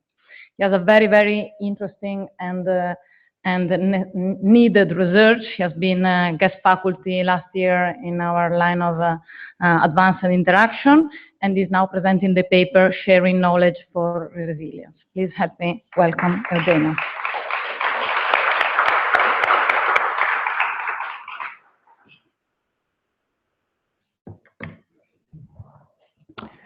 Hello, thank you for the invitation. It's very interesting and nice for me to be here today. As Silvia already said, we're going to talk about resilience. I'm going to talk about resilience in mostly rural context, but I will try to relate this rural context to the city. So I always like to know the meaning of the words that I use, so I'll start just by defining resilience. And if you allow me, I would like to read out the definition, because this is, I think, very important to actually get into the frame of what we're talking about. Defined as the capacity of socio-ecological systems to adapt and change in response to critical signals or have inbuilt redundancy to withstand shocks due to biotic factors such as climate change or abiotic ones such as an unstable economy. So my hypothesis is that sharing knowledge, producing and sharing knowledge is or can be one of the ways to increase the resilience in a specific socio-ecological setting such as a city, but not only. But what kind of knowledge, who produces that knowledge, who accesses that knowledge is something that I will try to talk about in the next minutes. So when we talk about knowledge, and we talk about knowledge that is produced and shared between peers, it may become a commons. Commons is also one of the buzzwords that we tend to hear about a lot lately. And just to put it very shortly, it's a form of production that poses an alternative to the notions of private and public, since it's not produced by solitary individuals, but through a vast network of cooperative work. This is very important to know about the commons, and we regard knowledge as a commons. Well, knowledge as a commons is produced, of course, collaboratively, and is not subject to depletion through usage. So this is in reference to the famous tragedy of the commons proposed by Garrett Hardin, where he said that the usage of one individual may subtract from the usage of another individual, and that's why the commons need to be defended. But not all commons are the same. Specifically, knowledge commons is not subject to depletion, so it's, we could say, as an infinite type of commons. Then a knowledge commons is also composed of highly contextualized matter, highly contextualized knowledge. Therefore, there can be no recipe, formula, and neither for resilience. Just to summarize, a knowledge commons is produced by all, can potentially benefit to all, and therefore should be accessed freely by all, and it is very, very strongly tied to a physical and a cultural context. This knowledge commons can become an intangible structure, but an intangible structure that may increase resilience. And now I would like to share with you a little bit of how this out in my work, in my research. So first, I'm just going to briefly present one of the projects that I've been working on since 2011. It's called Sauti ya Wakulima, which in Swahili means the voice of the farmers. And the idea of this project is that farmers in Tanzania use a form of knowledge commons that allows them to increase their resilience in face of climate change. So in this picture, you can see we're showing off their cassava. This cassava, it's one of the main staple crops in Tanzania. It has been developed through collaborative work, participatively. It's a drought-resistant type of cassava, and it is very relevant because, especially this year, there were very, very bad droughts. All the crops were lost, but cassava did well. And why did it do well? Because farmers themselves, they participated in the development of this new variety of cassava, which is drought-resistant, as I said. So the project that I am working together with the farmers helps them to share different strands of knowledge, different fragments of knowledge on how to do these sort of things. We're using our very own platform, which is called Ojobos. This is a platform I have been developing for the last 5 years, almost 6 years. And it is an open-ended platform that, as I said, allows for the production of a knowledge commons, but it's also an open-ended platform in the sense that farmers, in this case, they can appropriate it and use it for whatever is relevant to them, whatever type of commons is relevant for them. How does this relate to cities? Why is this important to us in cities? Well, I have to say, after 5 years of working in Tanzania, that of rural environments tend to be experts strategies. They're very vulnerable. In some cases, there are no infrastructures for them. So they have to try many different things. They have to discard different things and try out whatever works in the contingent conditions that they're facing. So if there is drought, they have to perhaps change the crops that they're growing. If there is an unstable market, then they also have to change what they're growing in order to make an income. So in terms of learning how to be resilient, there is a lot we can learn from small-scale rural farmers. There is also the matter that I don't know, and perhaps this is an open question, whether if it's still possible to separate the rural from the urban. And I will give a very simple example of how the rural and the urban are intermingled. Just think about the food you eat every day. Whether it was produced by industrial agriculture or by small-scale farmers, it was most likely produced in a rural environment, but it was produced for the city. We all live in cities now.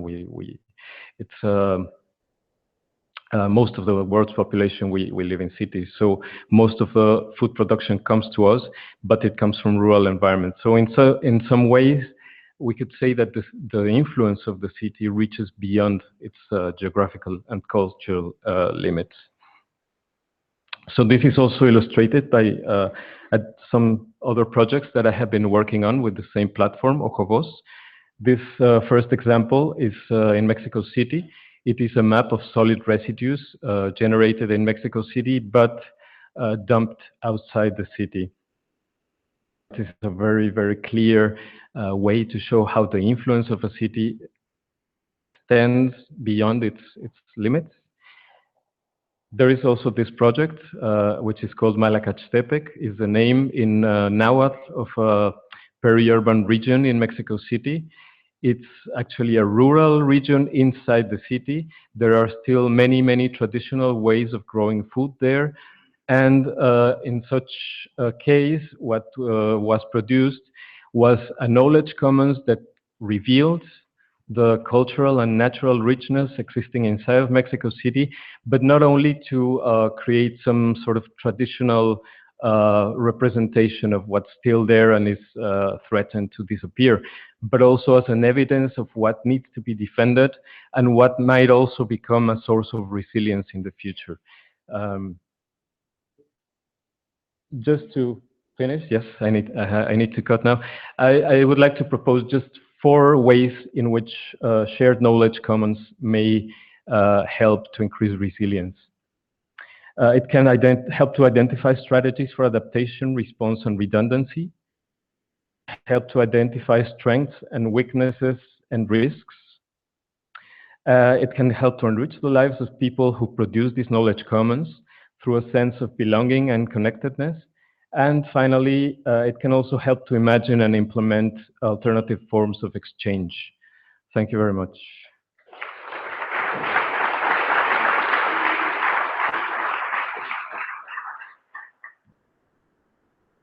Thanks very much, Eugenio, for very nice to start with such a clear presentation and relevant.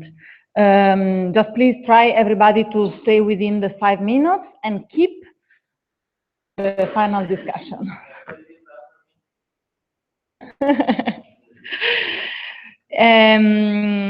All right, so Zhao, right, it's your turn now. Zhao Deli is a lecturer of China Academy of Art and founding director of Zai Zhao Architecture. His research focus is the porosity urbanism, and the research is going to present today, the future precedents. Is going to see the explain the theoretical and practical impacts of a community-based decentralized sewage treatment. So we are talking again about community, we are talking about infrastructure, and we are talking about water and resources. Here is the stage.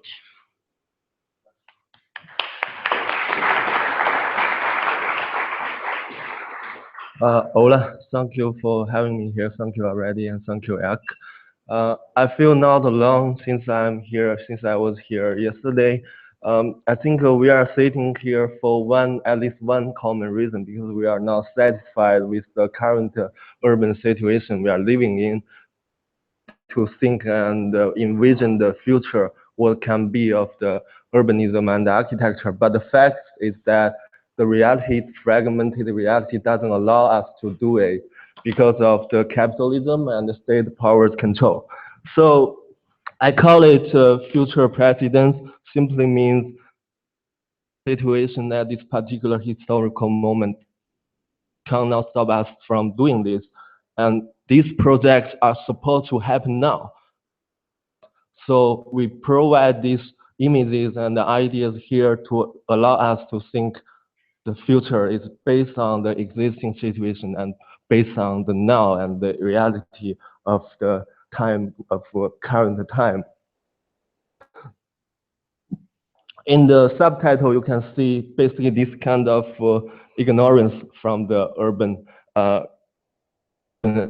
agencies that produce multiple desires and also multiple fragmented realities, which constantly produce urban issues, like the city of Tokyo, one of the most modernized and sufficient city, but in its water sewage treatment center development process is still need more expansion, more expansion in last 10 years to satisfy the growing population and demands of water treatment. So this is one big reality, that is unidirection control, flow of matters, and also our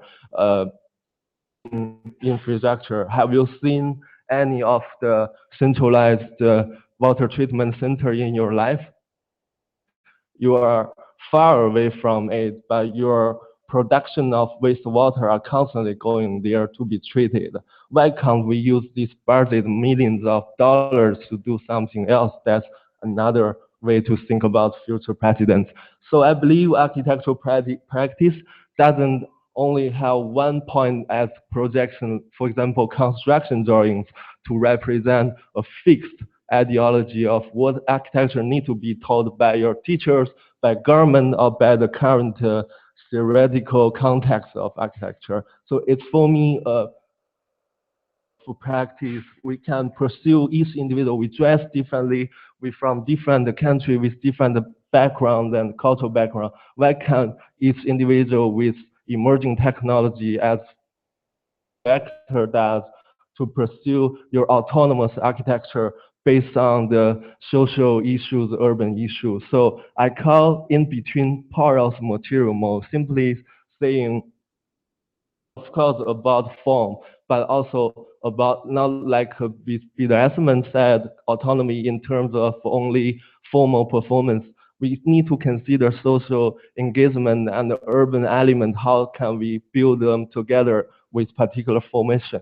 So in Tokyo City, I will make it quick. We have football playground that cannot be used 24 hours. And also we got septic tank treatment system for your gray water that could be treated on site. So school, what's good about school is that it's community-based, already decentralized community. So it serves the particular neighborhoods that surround it. So where you are living, you send your kids to the particular school. So the water of use, the water can automatically decentralize based on this space. And then the septic tank gonna provide also the wetland system can treat the water to be the resources to grow urban production. Like we have Japanese friend here, you know, 80% of food production are abroad Japan, and they are ranked the #1 country who waste the food. So this conflicting thing happens also considered as social issue, that we can recreate this isolated urban element to a meaningful flow of reciprocal network, which I call it porosity autonomy. Of course, we need a particular form to do it like this, and previously I call it pre-tectonic, when most of people talk about how you make your architecture beautiful and considering materiality based on your personality, your way of perceive the space and the light, whatever they are. So I think all these starts from sewers, from your wastewater, can go to the existing isolated urban element to work together. That's meaningful for citizens, for architects to think about how data, how reality could be also participatory, not only for citizens. So the flow of different quality of water treated was gonna be the key source for program distribution. Then you got underground septic tank system to collect the wastewater, you get playground, and you have particular form that allow architects to distribute these actually PEPs that can distribute, transport different quality of water within different scale of forms. I'm not going to detail this, the building envelope. You got another layer created in very high density of Tokyo. So that's why can we say this another type of regionalism? Tradition, past, and style is about particular reality in where you are going to practice. And so the last image, you can envision the kids in educational system can learn how water how water are preserved and how each seed can grow to food production, and how light can penetrate from top to down, and how urban space can happen to another layer. So food can be grown. So this architecture is totally need to happen now. We have technology, we have money, and we have ideas, we have different kinds of person. Why can't we practice like that? But nobody saying the common ground with me as I did. So that's why I'm here to talk with you to promote this idea. And see more Marcelo Clink Link. So is that correct? Barcelona Spanish? Sorry, here. Here. No? So anyways, you copy it, right? Thank you.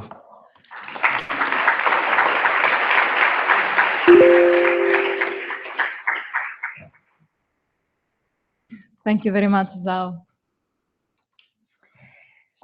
So, well, when we talk of resilience, is a word that actually we learned, and a strategy we learned from the natural systems, which are the one that all over the history of planet Earth have been regenerating themselves and overcoming the crisis. And so, if there is an area from which we can learn, is all the nature and biology. And this is exactly the field of research of Dennis Dolan, who is the next lecturer. He's an old friend of Iac. We've been knowing each other since a long time, and is, as I was saying, one of the important figures of the biomimetic architecture. His research is strongly theoretical, based on theorization and prototyping, and in finding the intelligence embedded in biological and artificial systems, so from plants, microbes, machines, and to explore the possibility to apply this intelligence in living buildings, creating kind of technologically hybrid, biologically hybrid buildings. So Dennis is going to present a paper titled Smart Cities, Buildings, Microbes, Matter, to see how this research can be applied to cities. Welcome, Dennis Dolan, please.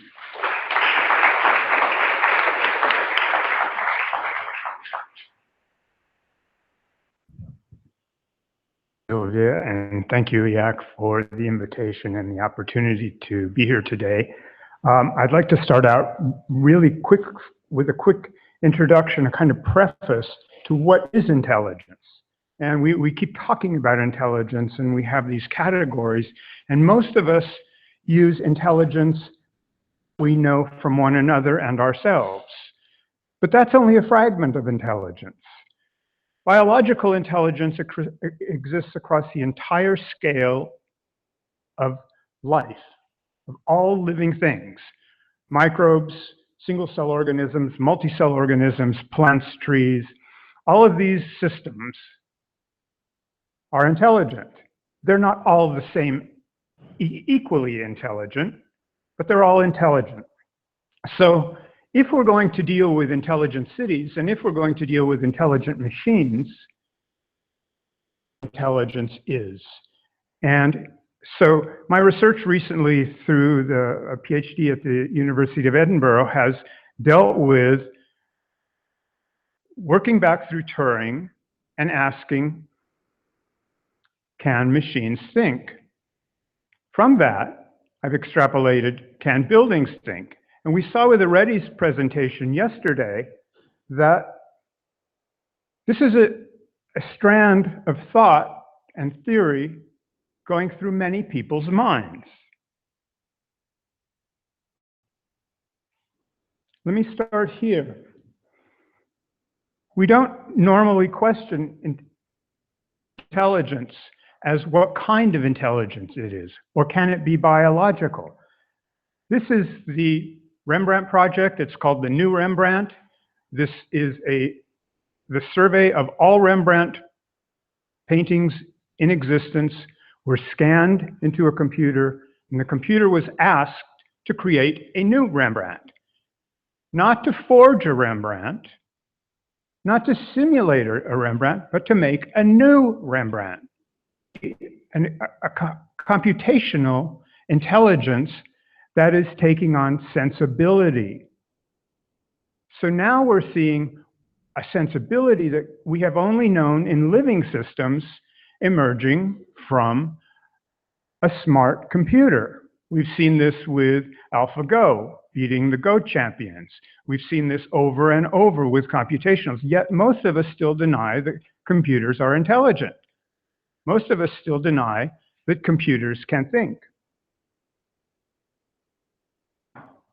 The bigger challenge, and the very frightening challenge, logical intelligence. This is an organism that has been manipulated, but considered as a nanomachine, and it's being introduced to the environment in an oil spill to clean the toxic waste. So we have this intelligent, man-made or man-changed organism introduced into the ocean for toxic remediation. Is this good or this is bad? I don't know. For me, it's good, but there are many ethical implications here. This is a synthetic organism. The work that I do started with a sort of biomimetics. Is this pointer?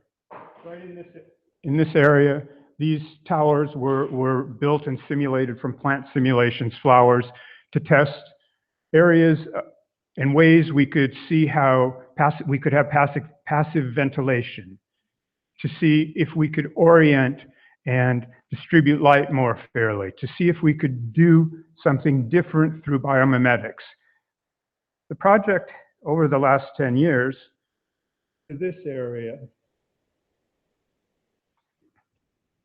where I'm calling these biotowers because their structure and form and biorobotics are through computational systems, through L systems. And so they're all biologically, mathematically, and designed. Only here we start seeing the idea of, if we're putting this together as a computational architecture, a generative architecture, which is where it started out, it no longer stays in computational generative architecture unless you ask, can a building be alive? If we start to hybridize buildings with living systems, not just putting a plant on the green roof, if we integrate a life system like a microbe into a system that has been designed and visualized by architects through a process that analyzes data and brings the data through nature, but the architect is generating the data. You as the architect, you as a designer are still the ones doing the visualization. You're the ones using the scientific instrumentation. So what you see here is the first proposal. These are what I've been using at classes here in Barcelona. This is a dried living seed pod. Industrial CAT scans, high resolution industrial CAT scans that can be imported into CAD systems. So then we can slice and section and change and look at all of the possibilities of these forms, these sort of properties. You know, this has a defensive mechanism in the spikes. It has a nurturing mechanism in the way it grows seeds. CAT scan, we get all that information in digital form for design production. Below that, we start moving from CAT scans as an architectural tool to electron scanning microscopes as an architectural visualization tool. And you start seeing here, this part. So we start seeing layers and movements into the nature and how nature has put together this particular part of a plant. What is interesting, and I'll be very brief, only one more slide. Here, we see overlapping plates. We see a kind of lamination. We see a mechanism that can be used in architecture. We can start extrapolating from here development. And that development can come in many forms. Here it's to a panel system with biological microbes colonizing the city. The problem then becomes keeping the microbes alive. Thank you.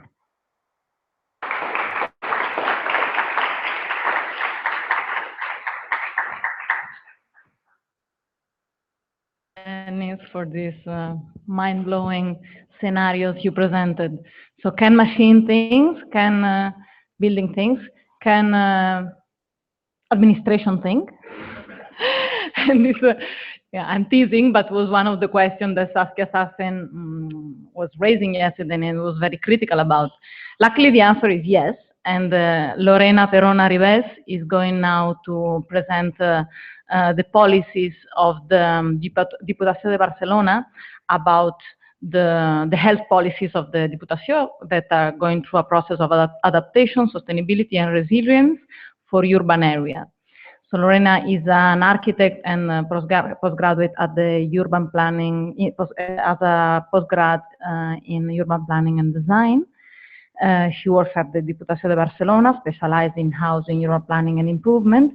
And since 6 years, she's working on a project called Health in All Policies, which is developing directions for the policies within the directive of the World Health Organization, especially applied in urban planning policies. This project has been UN Habitat awarded and many others awards, and this is the topic of the paper that Lorena is presenting now. Help me welcome Lorena.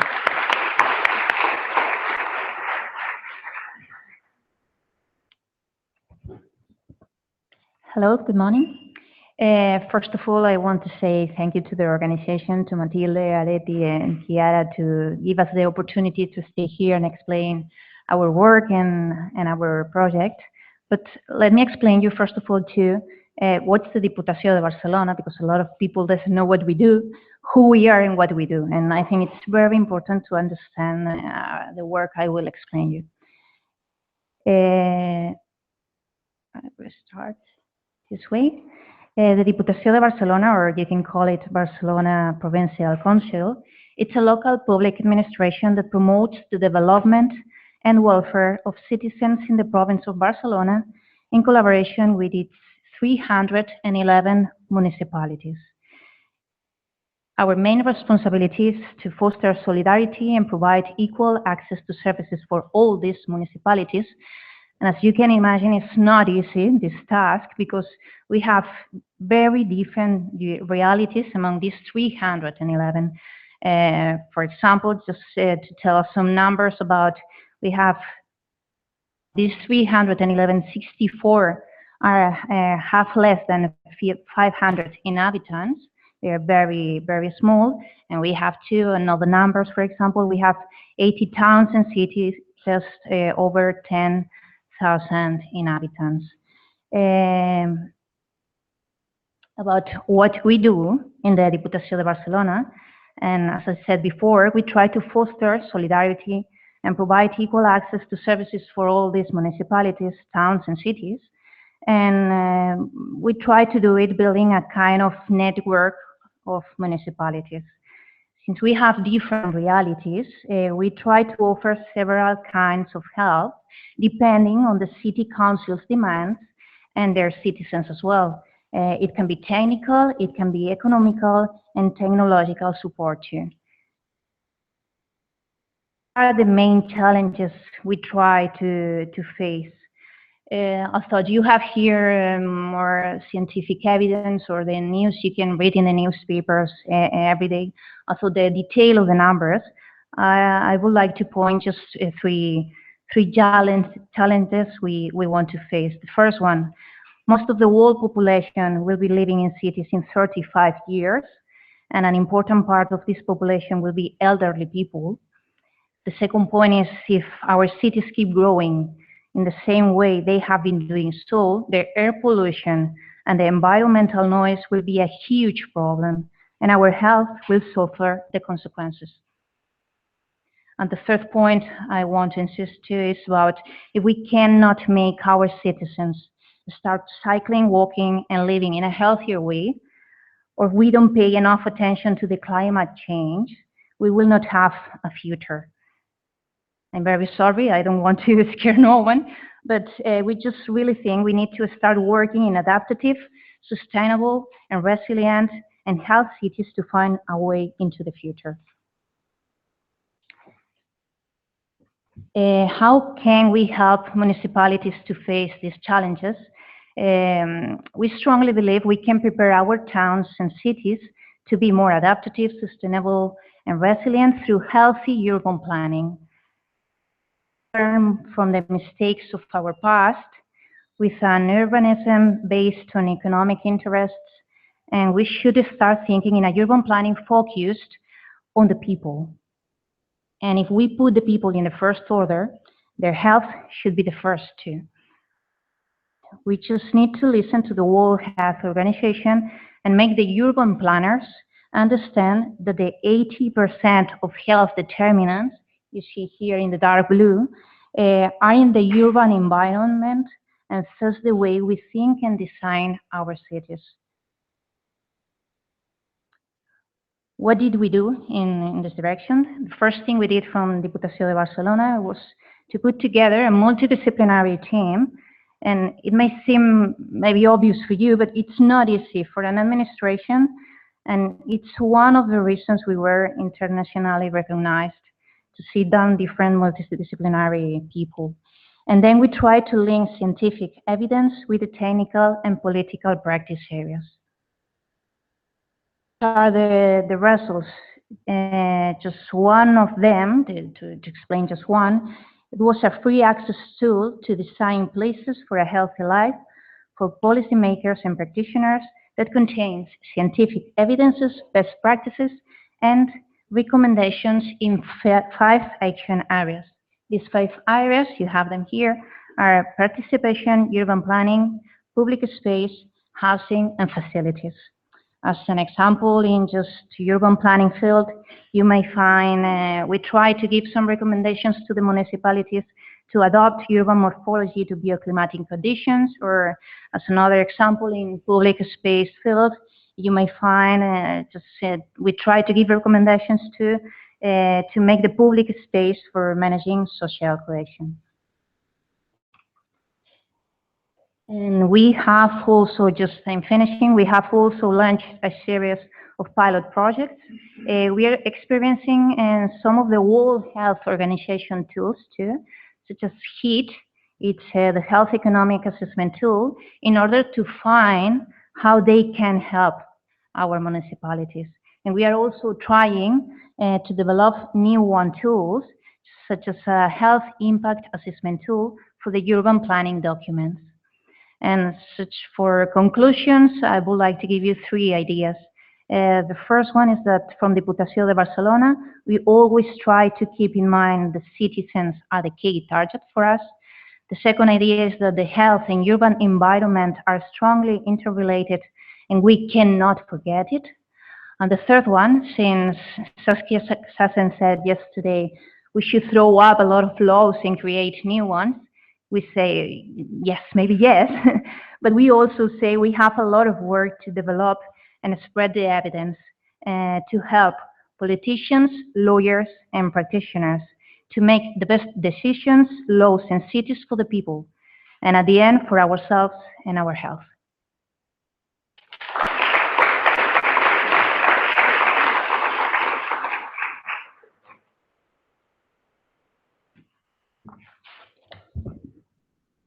Thanks, Lorena. It's very important is the work you're doing. We are happier now to know that someone is taking care of our health at a higher level. And so now let's change again scale. As I said, this panel is very diverse. There are very different approach and different point of view. And maybe the paper and project we are going to present now is more, it has a maybe more classical approach, but maybe more grounded.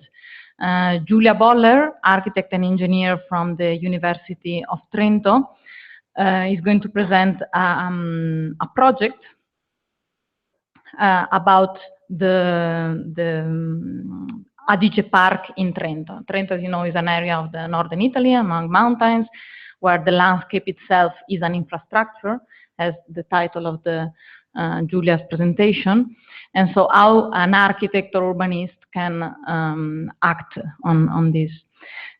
Giulia is teaching assistant of landscape architecture course at Trento, held by the Professor Moserici, who is also a collaborator of IAAC. And she's working as an architect at the Renzo Piano Building Workshop. So she's kind of our active arm how to bring this discussion to the scale of architecture and design.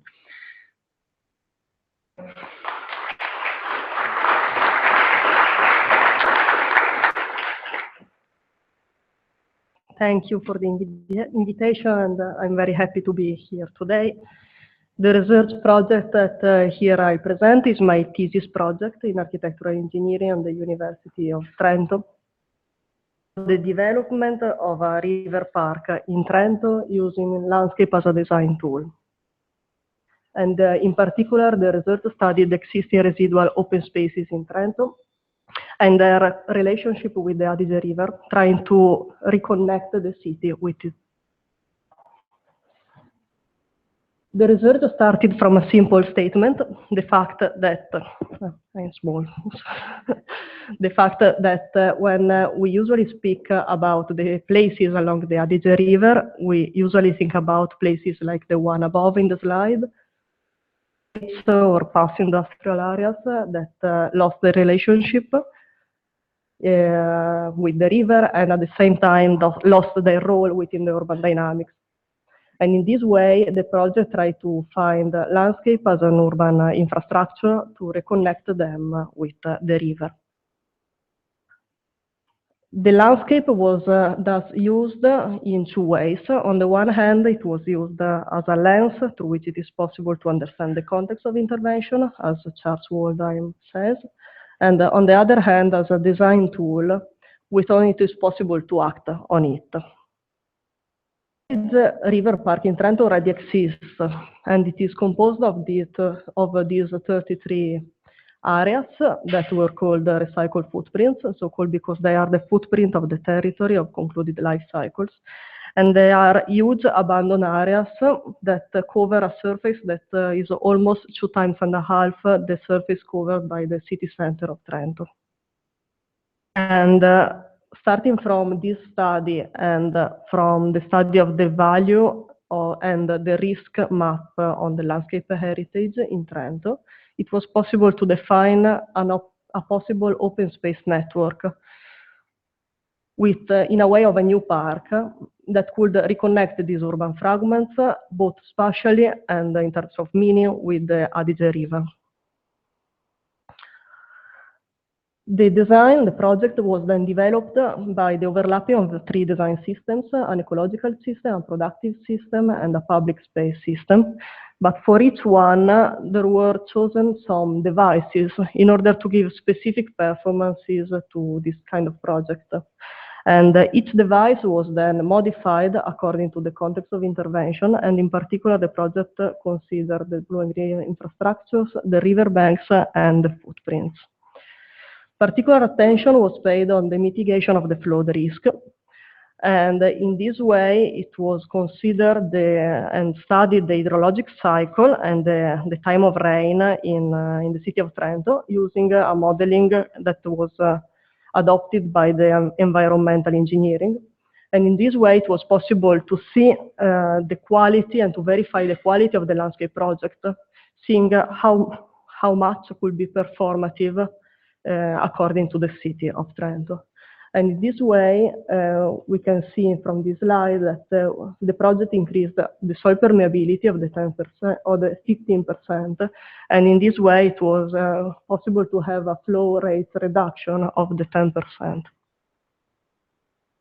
In this way, it was possible to put into a new life cycle the residual open spaces in Trento, would reconnect them with the river and with the city. And in the paradigm of resilience appears here as a priority method in order to identify strategies capable of achieving safety and quality by enhancing the living reaction of the landscape considered. Mitigation of flood risk was a great opportunity to foster an interdisciplinary approach that can integrate the different skills needed for at a landscape and urban scale. And in this sense, landscape can be understood as the real infrastructure of the contemporary city, capable of recomposing the urban fragments within a homogeneous narration and speaking to a park as a complex entity that is able to give specific performances to the context considered.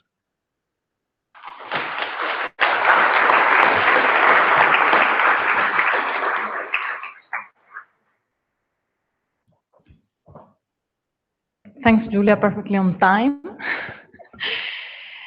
And of landscape, no? Yesterday, Philip Ram was saying that the climate is the master plan.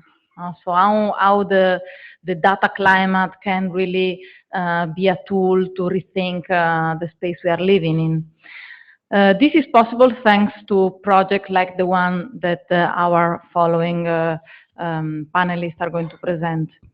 They are Maider Llagugno Municcia, the Biaina Bagosian, right? Basque and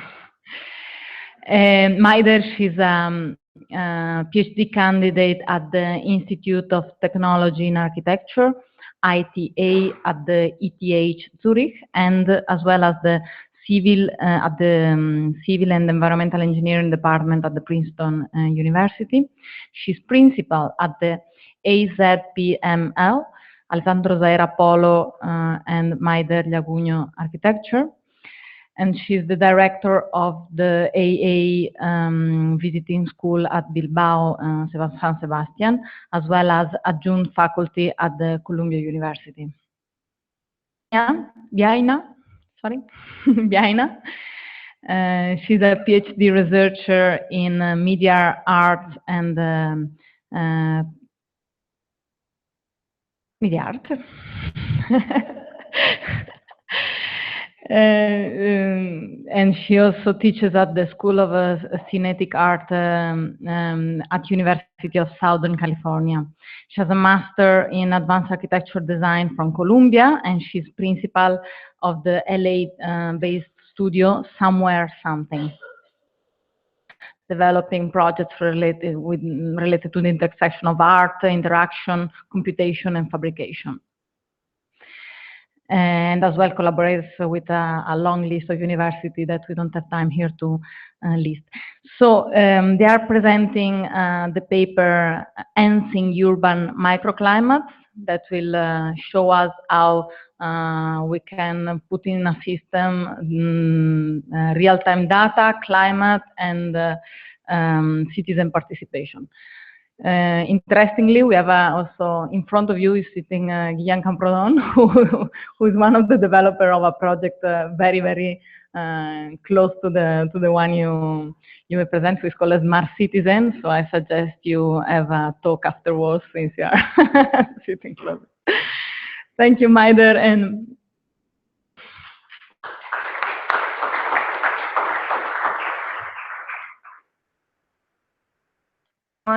we like to thank the organizers for the invitation.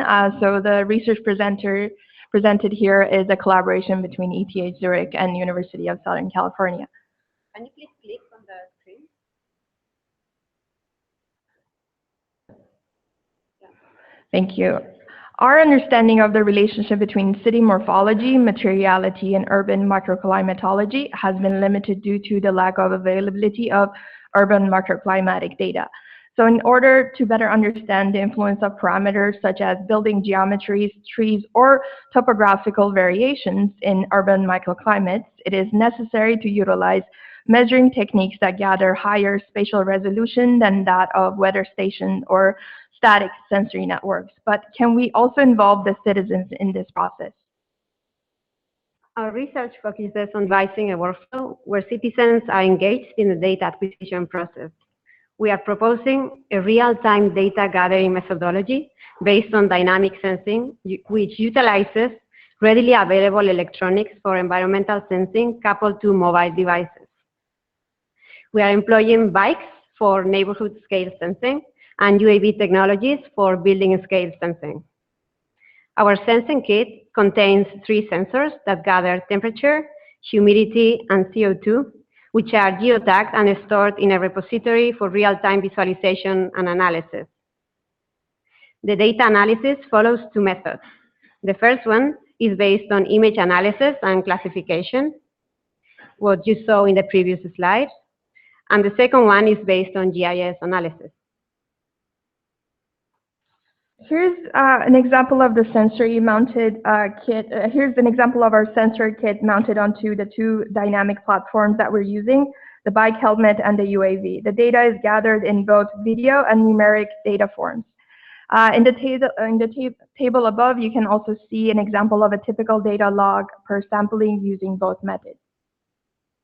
Yeah, these images show a sequence of recordings captured on the University of Southern California campus with a bike. The color filters are shown in the legend below and display temperature differences, being colder and red being hotter. And the pixelation, on the other hand, shows CO2 concentration measurements. So the larger the pixel, the higher the CO2 concentration. Images display an increase in both temperature and CO2 concentration when approaching a congested street and intersections. Can you also click on the video, please? We have also taken various vertical measurements in street canyons on USC campus. This video, as described in previous slide, also follows the same visualization strategy, which is color variation for temperature changes and pixel size variation for pollution concentration. As you can see, the CO2 drops as the UAV rises. I've conducted 10 passes for each vertical reading. The UAV velocity is set to 0.5 meters per second to guarantee that given the 1 second sampling time, various measurements were taken for each ED turnover.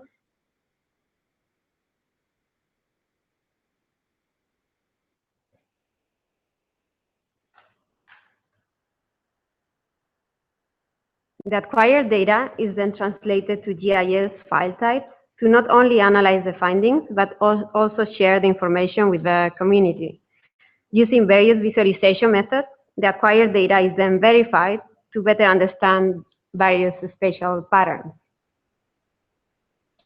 We then move to parameterizing urban properties in GIS, such as green areas, impervious surfaces, and building masses around the acquisition trajectories. The correlation of the acquired measurements and the urban parameters show that maximum CO2 concentration mainly peak in road intersections. Building masses and greenery also influence the distribution of pollutant concentrations, both in the pedestrian level and in vertical profile.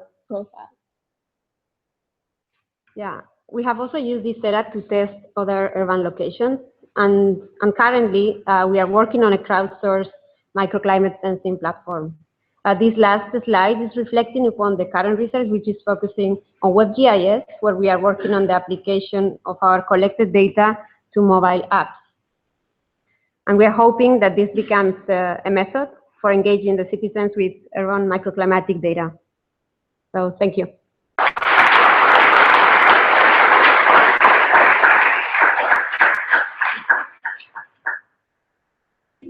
Don't go away. We actually need 3 more chairs because we are starting now the panel, the discussion. So maybe these 3 chairs, we move them close to the scenario. No. Okay, we can do this way. Sure. It's fine, it's fine.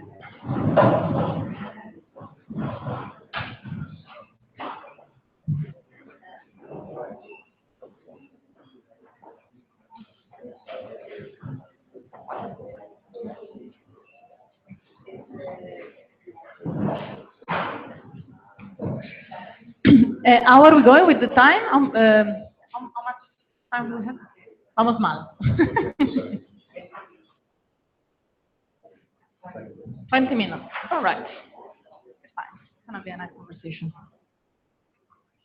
So, thank you for your presentations.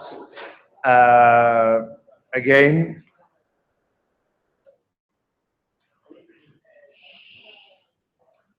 so I would like to start to make a question to all of you related with the idea. I mean, most of the people that are here are coming from architecture or design background. And for many years, architects, we have been trying to do our best doing projects, research, etc. But what is fascinating right now is that you have been presenting projects related with agriculture, research, microbes, health, flood risk, or electronics and climate. And those subjects are obviously beyond what, in fact, we study in the universities. I mean, we don't have in general classes of all these questions because those are related in many cases with engineers or biologists, etc. So I would like to discuss a little bit that you could explain what are the challenges. I mean, in order really to go deep in the project that you are doing, trying to describe how, let's say, to connect or try to develop your project in order to be able really to produce science out of it. No?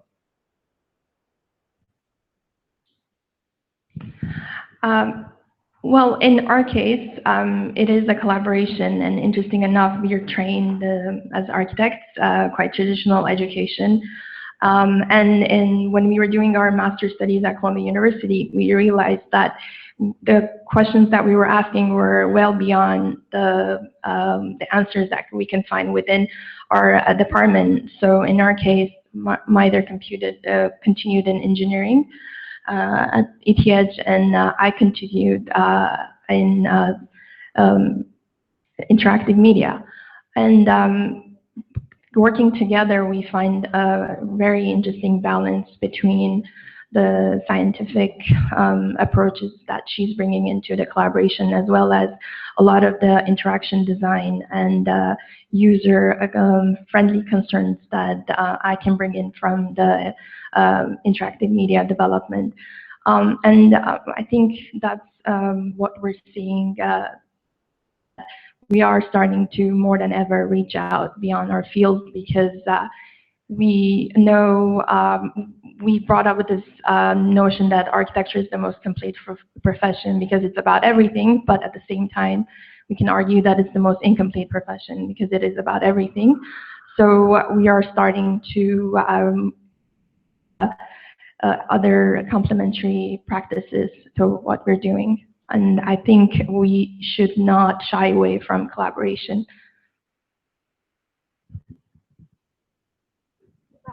Yeah, I feel the challenge is gonna be how to allow other professions, also the citizens from general society, to understand each individual's new vision on architecture, because we normally have general idea, like collective idea to understand what is architecture.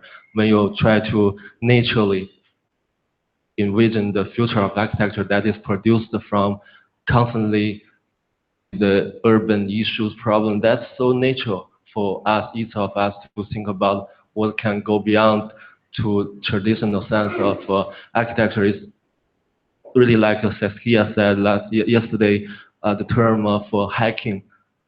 Hacking is like each individual need to challenge the existing agencies or governors to have their own vision on architecture. So this requires each to accept this kind of new norm, to think about what architecture can be. I think this is challenging. One detailed example is that I have done a project research on Dubai. You have high-rise buildings just like this, but within the envelope of building you can use the space, but outside space you have marvelous urban usage. So I designed a robot that can clean the facade at the same time allow you to go outside.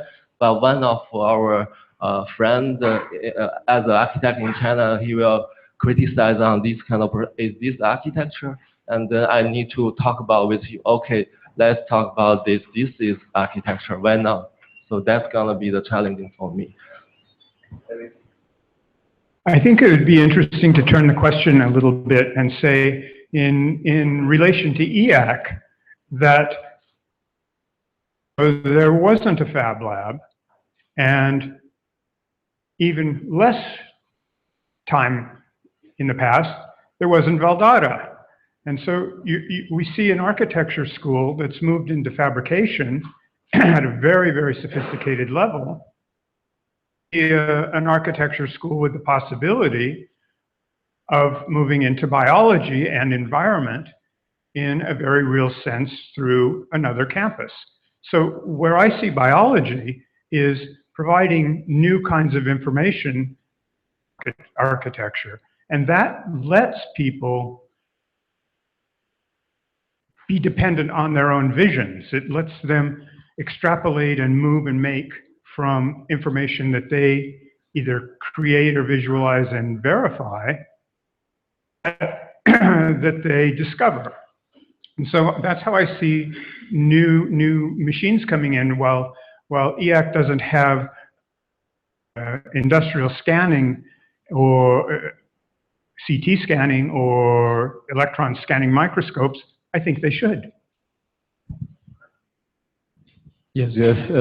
Just to reply to the question very quickly, in my case, I talked about how to produce a knowledge commons.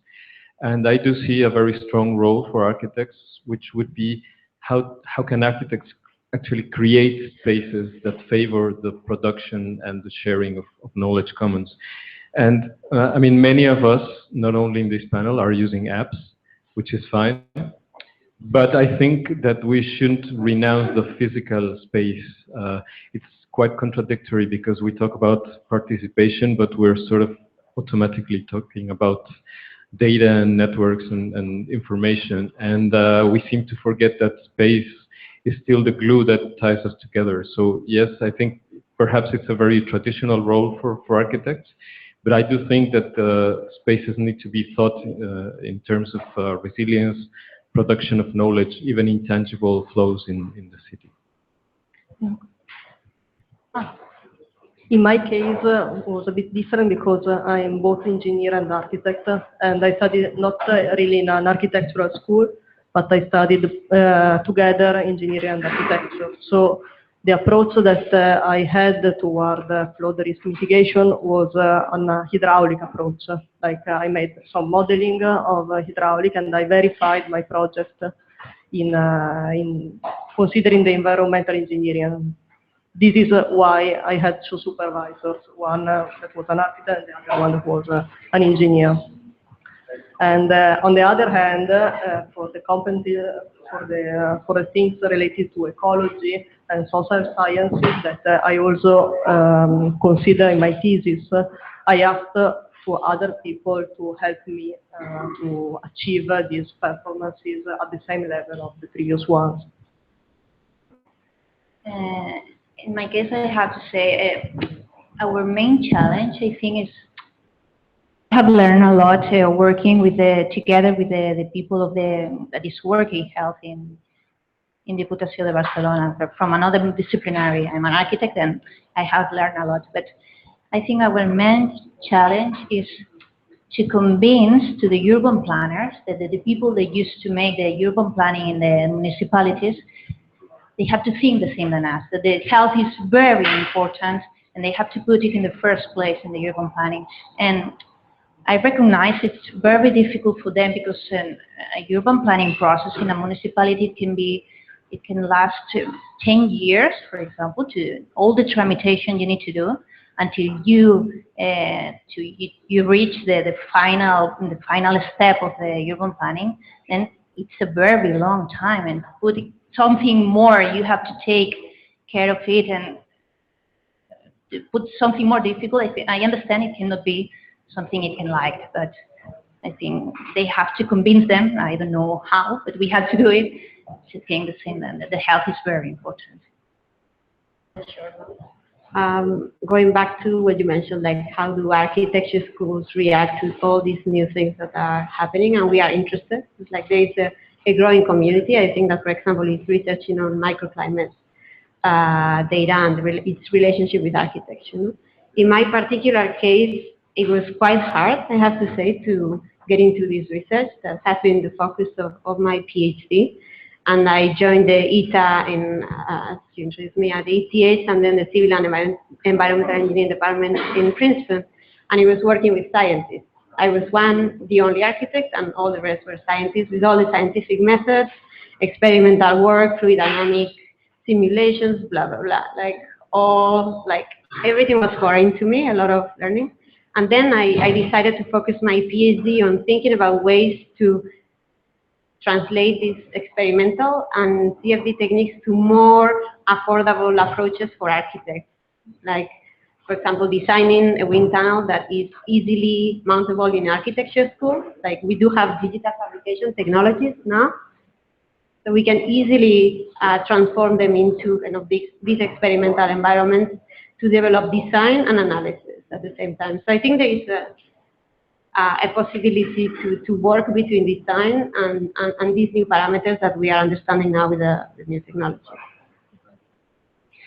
And I think that the architects are facing it with less and less frustration and more enjoying this transversality and this capability of transfer. It's not because we cannot do it, but we choose to do it. We start to really enjoy it and open up this new fun of possibilities. All right, I would like to put a question on that side of the round table, that side, because I think that very nicely you are presenting very different scenarios. So we have China, we have some Africa or in Tanzania. Sorry, Tokyo. All right, but the question is about China. The question is about China. Italy and Barcelona, and also very different actors in this action. Now we have the top-down represented by the Diputación, where what the administration can do. We have some activists of the bottom-up self-organization, and we have the two representatives of the profession, that maybe can, in this case, yes, can face this frustration of proposing projects and not seeing them realized.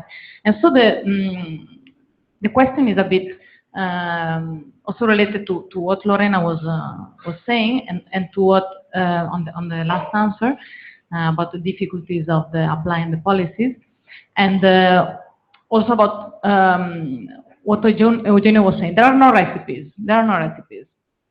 The most we can do is to create this common, which is what we are doing now. Now we are trying to share experience to create this common and to see how we can transfer. But still there are examples, and you show some of them. So how do you think, in your different backgrounds, how far are we to make this happen? Or which are the difficulties you find in the different backgrounds you are representing and in the different roles you are representing?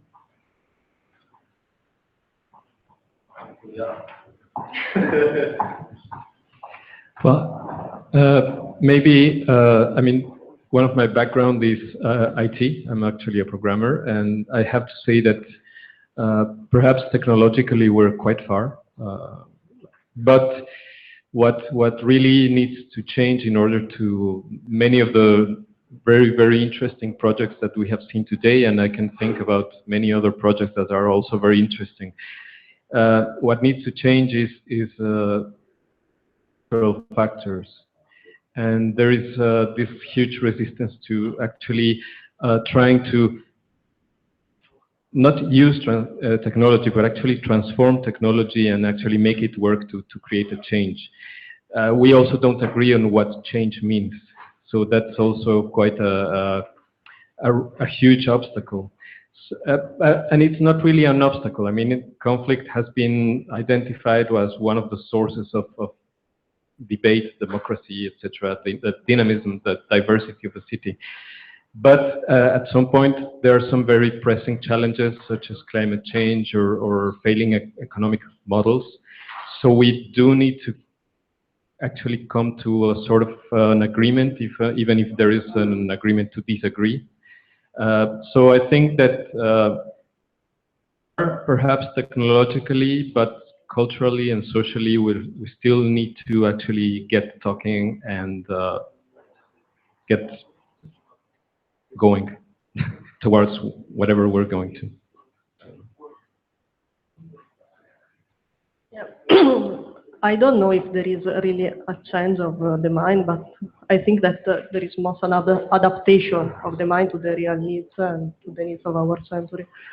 So probably we are really now, because this is now happening, but probably we should also by ourselves should be get used to it and become like a director of every kind of specialties and to coordinate everything and to be able to manage everything together.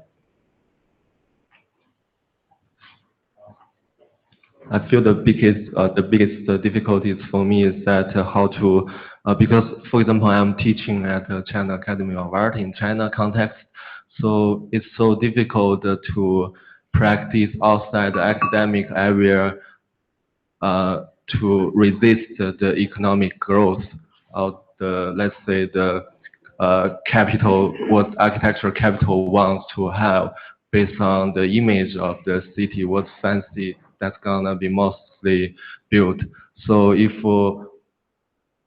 academic institutions are gonna be the only practitioner, and both as a practitioner also experiment to test out the new definition, new possibilities of architecture from the reality. So how to move these results and outcomes to the public domain, and how to spread the idea and also make the capital realize this work. I think this is the biggest challenge for both academic domain and the outside campus to do it, to realize it. We still cannot have a way to do it. In my case, I think, I don't say it's the solution, but I think if we start staying in a stage where the health is something in the urban planning, then at least we will start doing something related to, I mean, some years ago when we started speaking about the participatory processes in the urban planning, or about the environment in the urban planning, at the beginning the urban planning didn't count with these issues. Now, I don't say we do it in the best way, but at the end, we do it. And maybe the health is in Spain where you have to do it. In the urban planning, you have to put a chapter where you have to treat this issue then, maybe.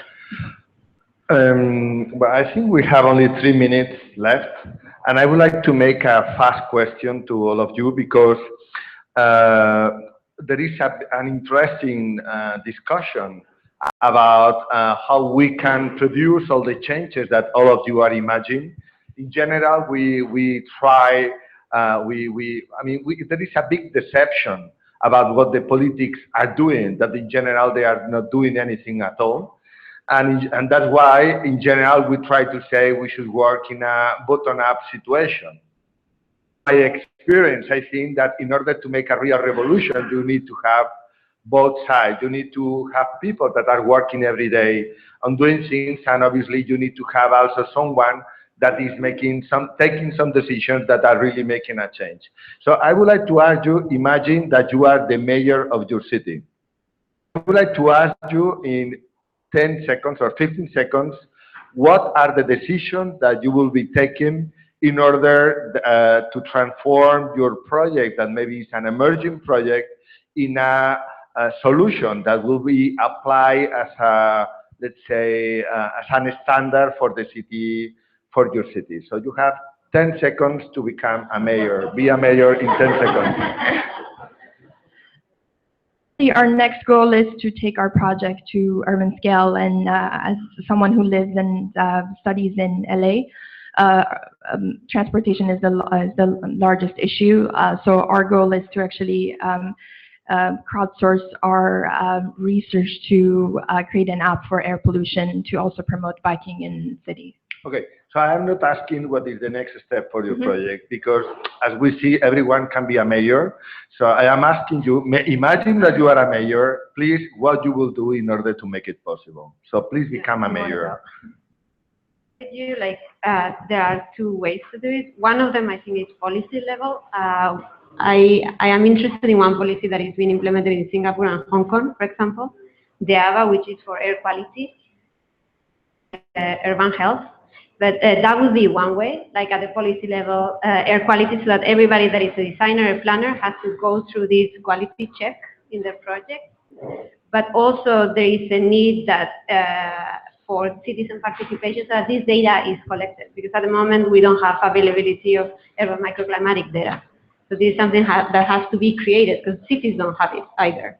So in order to make these policies efficient, it will have to be a combined effort between locally managed data gathering and analysis, and then I believe also policy level, management of this decision process. Dennis, you are a mayor. What you will do? As a mayor, I'd like to be the mayor of education, and the conversations that has taken place here involving the idea of commons and the idea of an educational commons, where definitions which are synthesized so that we all know the same and work from the same sort of common language. And so to take that at beginning and primary levels so that we can all speak to the same kind of terms and work to the same kind of good. Mayor of your Chinese city. And then I choose to refuse this position because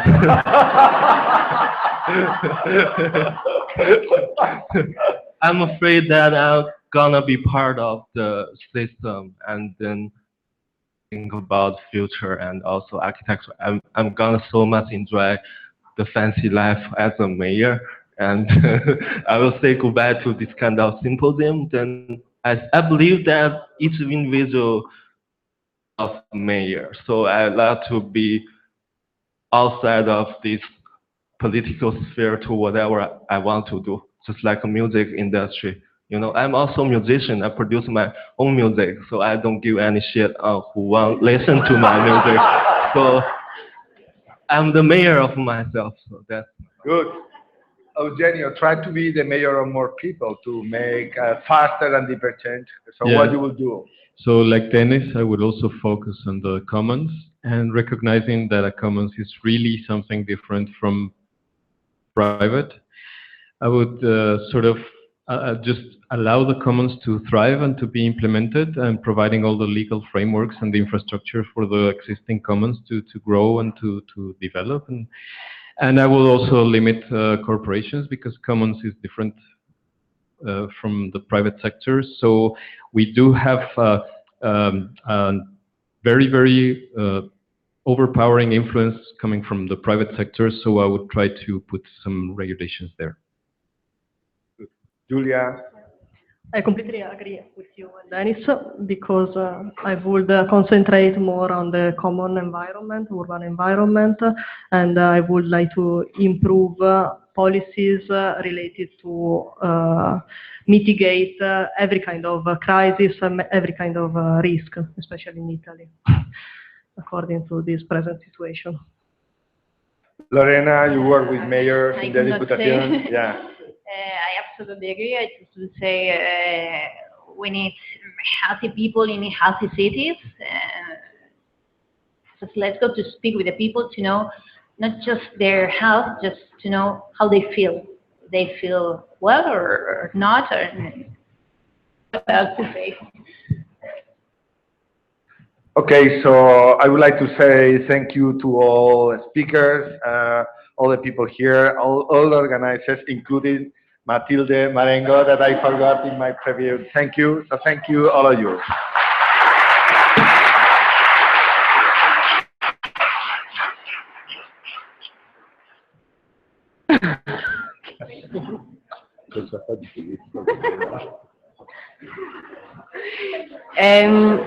I know that everyone's a bit hungry, but since we're in Spain, we're going to really do the Spanish lunchtime fully, and we're going to ask you to hold on to your hunger just a little bit more and experience cities and augmented reality and their potentials in the responsive city. And with that, I'd like to welcome to the stage, I'd like to ask all the panelists of the gaming session if they could take the front row. And I'd like to welcome to the stage Angelos Kronis, who is member of the IAAC Advanced Architecture Group, and he's an Interchain PhD candidate, and Guillaume Camprodon, who is part of the Fab City Research Laboratory heading European project? No. Smart Citizen. Hello. So, thank you all for being here. Thank you to my colleagues in IAAC for organizing this event. We are here to talk about experience, particularly about games. Games as ways of exploring cities, but also cities as ways of exploring games, particularly looking at new technologies emerged in the past years. And I think it's quite a statement as that we are talking about technology here as the way IAAC and architecture on the past years had been leading a way on embracing new technologies, but also we don't want to forget about thinking that technology is not neutral. The technology, it's something that we cannot embrace by default. And so I guess there's going to be a discussion today about new technologies, gaming experience, and the cities. Thank you all. Let's just go with the first presentation. So, sorry. So the first person to be here with us today is Justy Halapainen. I'm sorry. He's a researcher, PhD researcher at RMIT here in Barcelona. He's focused on research, especially on games. And so welcome here.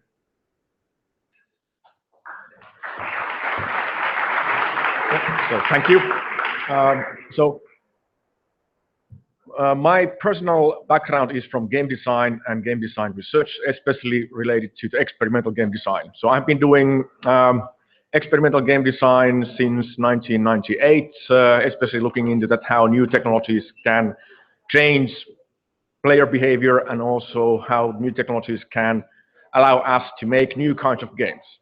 I was also very active in the pervasive games research.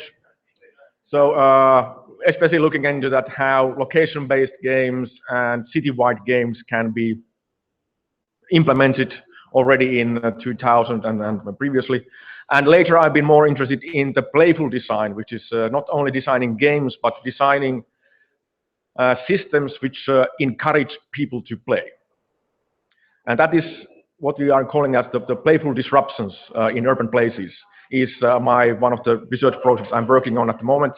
And what I mean by playful disruptions or interventions is that there is something in the urban environment, be it a new kind of an application, location-based application, a feature in the cityscape, which encourages people to start to play publicly.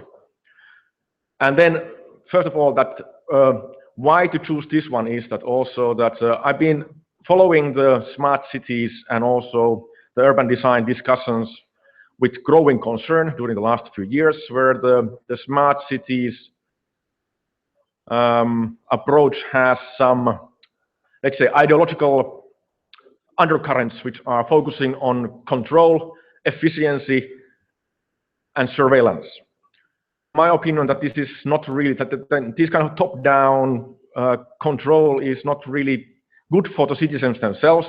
So I'm trying to do research and designs that which bring back the public places to the citizens, to the people who live in the cities, and then also encourage and allow empowerment, and then also that they enhance the sense of belonging for the citizens. And playful disruptions, playful things in the city is one way which I think is going to be solve this problem. And why play? Well, first of all, that play is universal. Every known human culture has play, and every human culture has games. So it is cross-cultural, even cross-species behavior, which means that you can start playing with another being, another sentient being, without even having a shared language. So that is brings people together. Also, play is rewarding itself. That's why, for example, kids play in order to because that play brings joy, and also play brings other kinds of rewards. Play is in the heart of learning. Play is in the heart of creativity, and also play is in the heart of innovation. And these playful disruptions that if you are going to make these things in urban places, that they really can make that urban cityscape more livable, and also the urban and increase the urban livability. And the research manifesto here is that there have been a lot of examples of these kinds of interventions also, but what I am trying to achieve in my own research, and also encourage other people to do, is to follow the so-called research through wild approach, which has three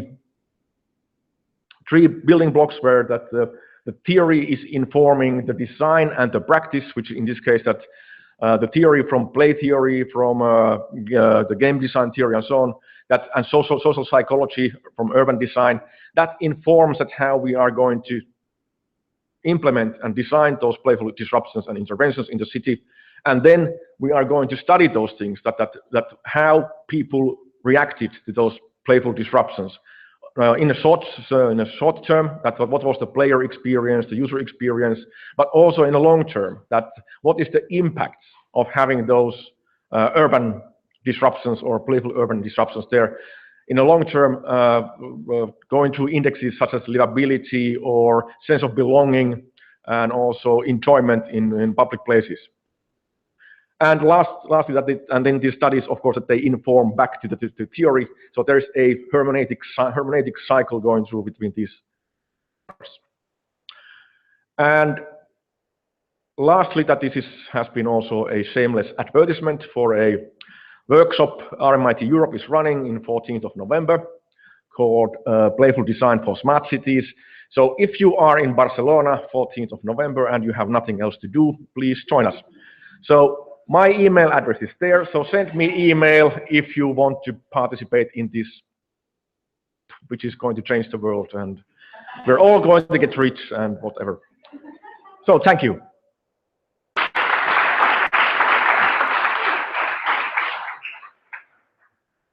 Thank you, Jussi, for being on time. From my side, good afternoon. I'd like to thank again Areti, Chiara, and Mathilde for organizing this amazing two-day brainstorming session. It's been really inspirational, at least for me. I'll quickly go to the next speaker because we don't have much time and you're all hungry, we know that. So Jose Sanchez is an architect, programmer, and game designer based in Los Angeles, California. He's the founder of the Plethora project, of the award-winning game Blockhood, which is connecting architecture and gaming by exploring the notions of crowdsourced urbanism.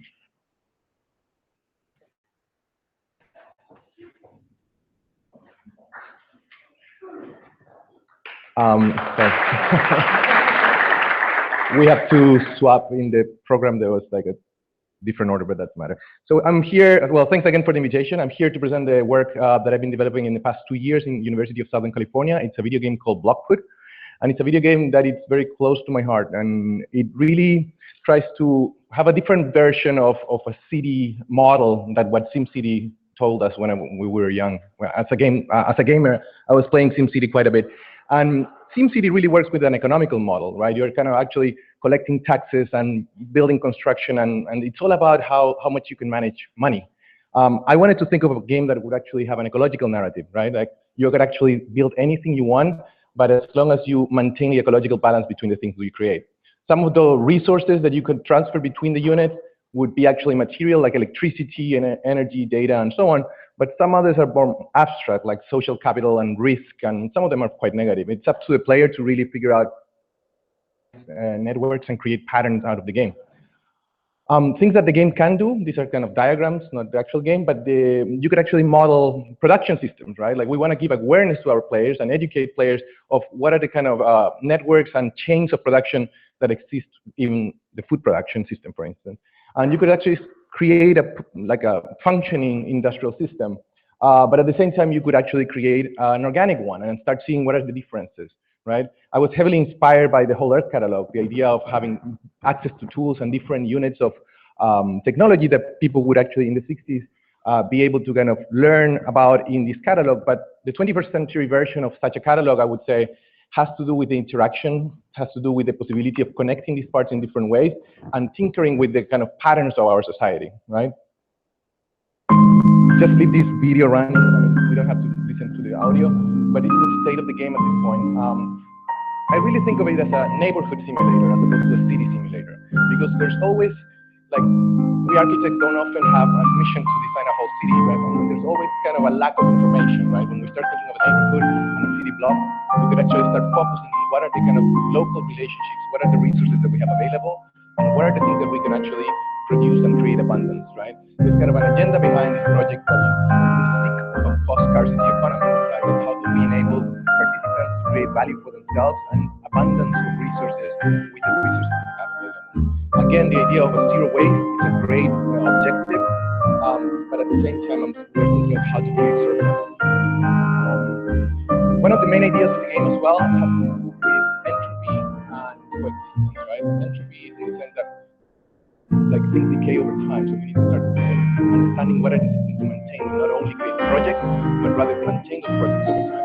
And finally, coexistence is the idea that not only humans need and natural environment. We have to start kind of expanding the notion of from humans to nature and like creating a whole range of possibilities. So the game really doesn't define a difference between what we consider sensation of a natural environment or an urban environment. The player is invited to really think of those agencies across the whole and like hybridized conditions with the coexistence of different conditions. I think that the model that the game is actually presenting is a form of parallel emergent urbanism, one that is distributed and creating value from communities to one another, and it's not in the interest of aggregating the data of players to kind of the interest of one particular actor, right? So in that sense, we're kind of opposing the holistic master plan. Some of the implications of some of these technologies, and I think I want to finish with this kind of reflection, has to do that these very same technologies are going to be in the hands of corporations enabling a neoliberal agenda, and they're going to be able to become the tools for new forms of exploitation. And I think that we need to become very aware of how to enable players to create patterns and value for themselves, as opposed to doing with architectural competitions for quite some time, enable the exploitation of work in a much larger scale. So there's kind of an interesting risk that comes with these new technologies, and I think that we need to live to that challenge to develop them in an ethical way. And with that, feel free to check the game out. It's been out since March, and we continue development. It's going to be hopefully, the final release will be in December. So thank you.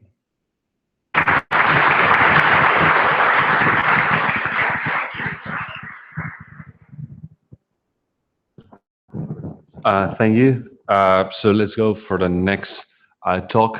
Now it's Temitope Olugjobi and Amber Bartosz. Temitope, she's a 3D environmental artist and architectural researcher from New York, exploring the capacity of gains for collaborative urban planning.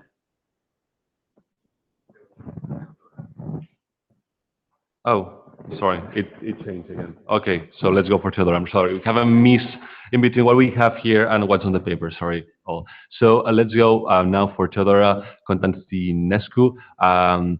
She's a urban designer and architect. She's a PhD researcher at the Faculty of Architecture and Arts at the Hasselt University in Belgium. So thank you very much for being here.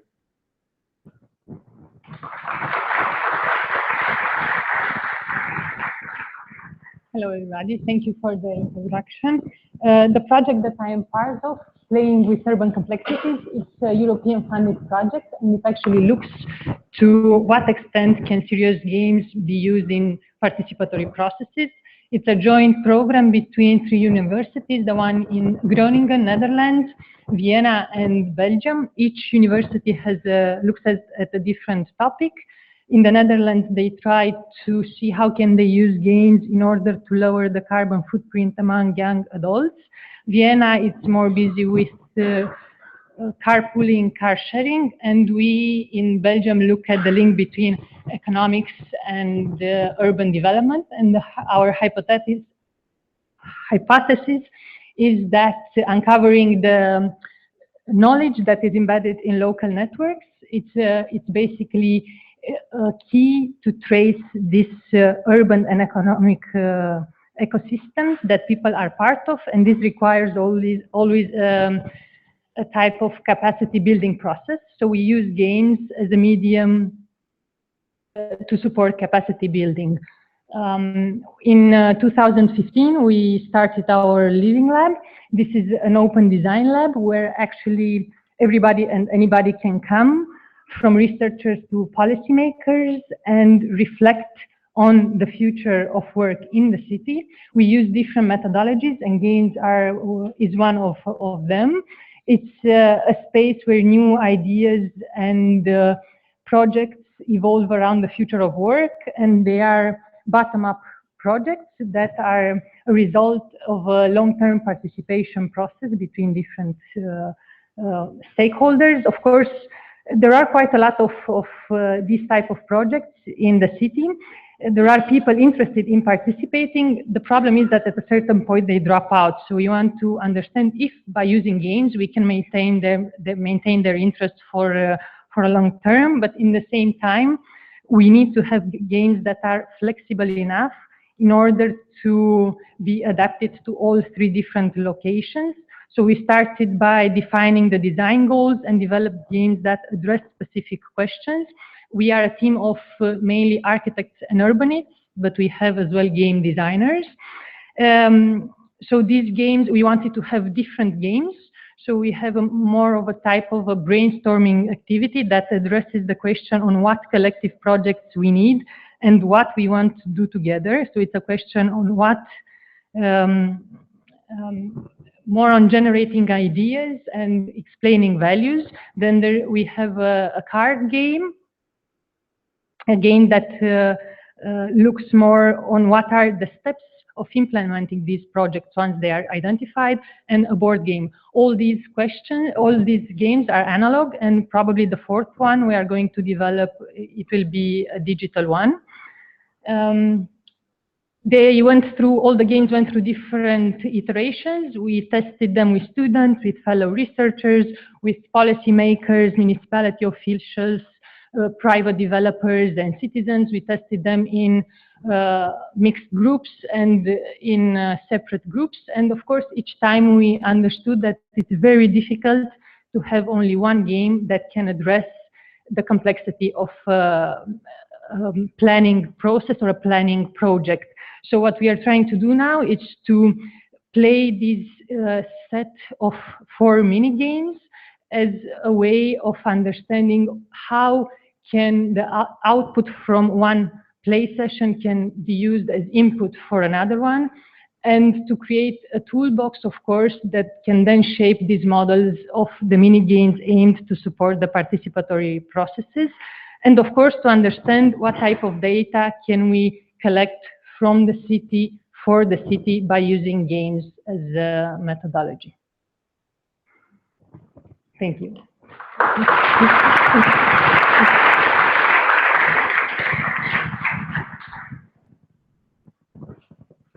Very happy that in our session everybody is on time.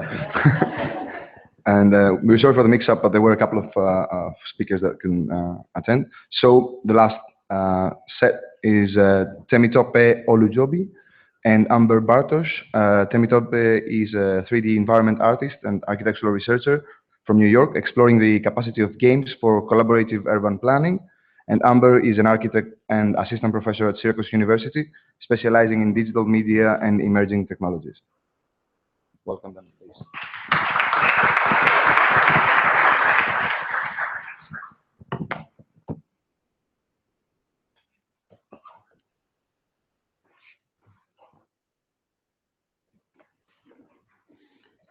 It's the last one, the responsive cities presentation, that one.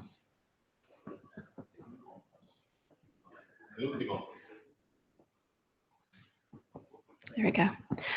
Topi and I are thrilled to be here today and want to say thank you for including us in this panel. The research that we're going to present today, entitled Unreal Urbanisms, is takes as a premise that massive multiplayer online games like Minecraft can reform the collaborative process of community planning by giving agency to players or users. Engagement games can be stripped down into 4 major elements, which can be paralleled with aspects of the community planning process. The first, these are the existing real-world problems and their envisioned solutions. The rules are the real-world parameters which shape the community planning process. We know these as zoning ordinances, community guidelines, and institutional laws. Voluntary participation is the third aspect. Both in gaming and planning, players are progressed by the intentions of the stakeholders. And then lastly, the feedback system. Concepts and proposed solutions require evaluation of past and existing performance in order to move forward. Use the 4 engagement game mechanics to organize the anatomy of this experiment, to use a massive multiplayer online game to design the 21st century micronation Liberland. This is an actual 7 square kilometer piece of land which is unclaimed between Serbia and Croatia. The goal was to use Minecraft to design a proposal with a complex but legible order, while embracing the game as a tool to stimulate player or user agency in the planning process. The rules of the game were determined by the Liberland design competition itself and were guided by the micronation's anarcho-capitalist politics. This means that ownership was determined not by purchase, but by engagement with the land itself.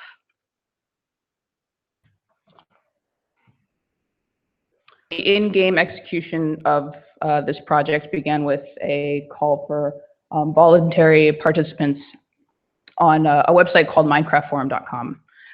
Initially, we had about 18 people submit to participate in this project, but we then narrowed it down to about 10 players. And the selection process by which we decided to select these players was done so in a way that wasn't exclusive, because the point of the project was to involve as many people as we could with a variety of backgrounds, skill sets, and a variety of ages as well, as you can see on the left-hand side. And on the right-hand side, the beginning of the building of Liberland started with taking real-world terrain mapping data from Google Earth and then using a JavaScript to then input it into Minecraft's procedurally generated world, as you can see on the right-hand side. We then took the site and divided it into 3 parts because we knew that in order to test this experiment, we had to do it in a way that was iterative. The system by which we decided to test this entire project was based off of Kevin Lynch's study done in his book, The Image in the City. In that book, Kevin Lynch contends that there are 5 elements to every city that makes up its public image, or areas of agreement within which these specific elements are expected to occur. And these elements are the path, the node, the district, the landmark, and the edge. And then using these as a basis, we decided to create some of our own elements, but also include his previous elements, and conduct a mapping exercise based on what the players and us had put together. As shown here on the screen is the first part of Liberland that we created with a map that we created, because part of that experiment involved us as individuals going into the world and creating these maps. And then the second part involved opening up the world that was created in its 3 parts to a larger public that wasn't involved in the build itself.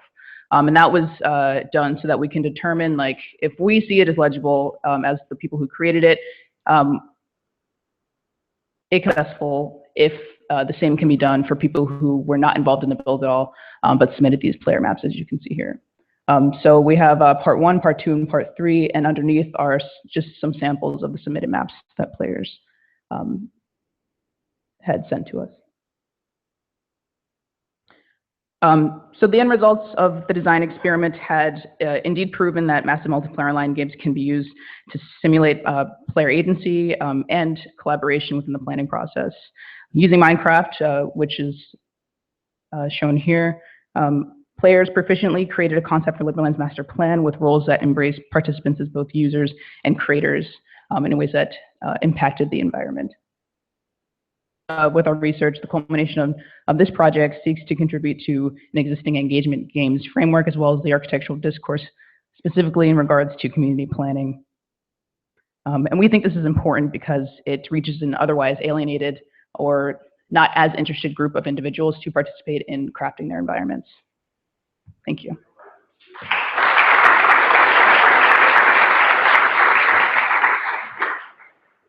Thank you. I invite all the speakers to please join us. We'll grab a chair. We'll keep this short.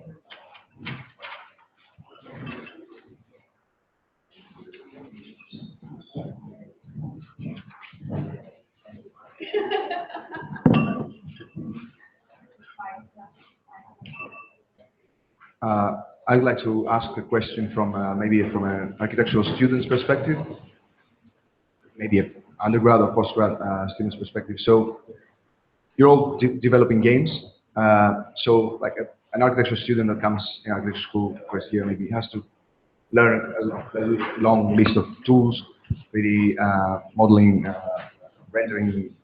Now he has to learn parametric design, structural engineering, whatever have you. To what extent do you think we, as architects, need to also equip our students with game developing capabilities? And to what extent do they need to be developers, or on the other hand, to what extent they can just use the tools that developers make for them to make decisions, informed decisions? Well, speaking as somebody who just recently graduated from undergrad, I can say that a lot of the tools that are being used to develop games are too dissimilar to the tools that architects use as well. And make sure that we're not so monolithically deciding that this is the be-all end-all program for developing even just architectural representations, because that's how you get stuck in the past, I can say that Syracuse was a good place in not putting us in a box to say that this was the only program that you could use. And I think that's important for any university to make sure that students, if they come in mind that this is a program they want to use, whether it's for game development or for architectural visualization or for building information modeling, that they're open to allowing them to explore that. I guess on the other side, as an educator, I am looking at using games as not only a tool, but also a precedent for architectural mechanisms. So we see a lot of science fiction and forward thinking in the environment of games, which I think can actually inform our architectural environments in the future. Yeah, I have a very kind of specific take on it. I think that we have to do games, right? I think that being users is not the same than actually producing them. And you see the gaming scene, it's an amazing scene, and there's like 16, 14-year-old kids just like doing games like that. I mean, it's full of like 20-year-olds becoming millionaires out of, it's a huge industry, and the level of entry is incredibly easy, right? Sometimes I feel in architecture we are kind of, as you're describing it very clearly, like we're putting all these kind of layers of knowledge that we have to kind of even start engaging like a community. And I think that if the first factor is like that communication with a social sphere, then gaming should start kind of popping up as a kind of an interesting methodology very, very quickly, because it's that medium that is enabling computation today to kind of break from that parametric order that is very much enclosed into, top-down design to a social conversation. And I think that that's what gaming is offering. Well, yes, I think that using games, of course, it's necessary. I mean, we have always learned through games, no? growing up, you would always play something and you will learn. But I don't think it's our responsibility as architects to become developers. So I think the game has to be a co-designing process between different areas of expertise, and only then you can have a product that can address process or project, and that is complex as well.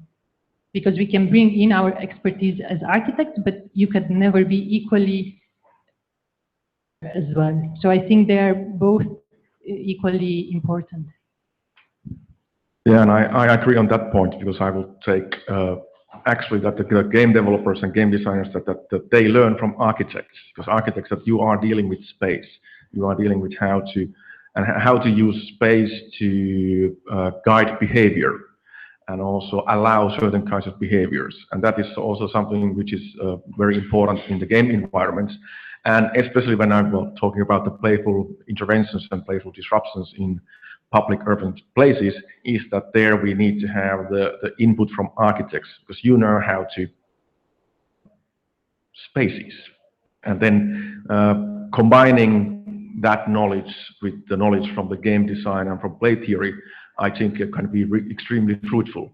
This is something I've been exploring already, and many people have been exploring it already, but I find that there would be, even for a more, let's say, sustained between game designers and architects would be.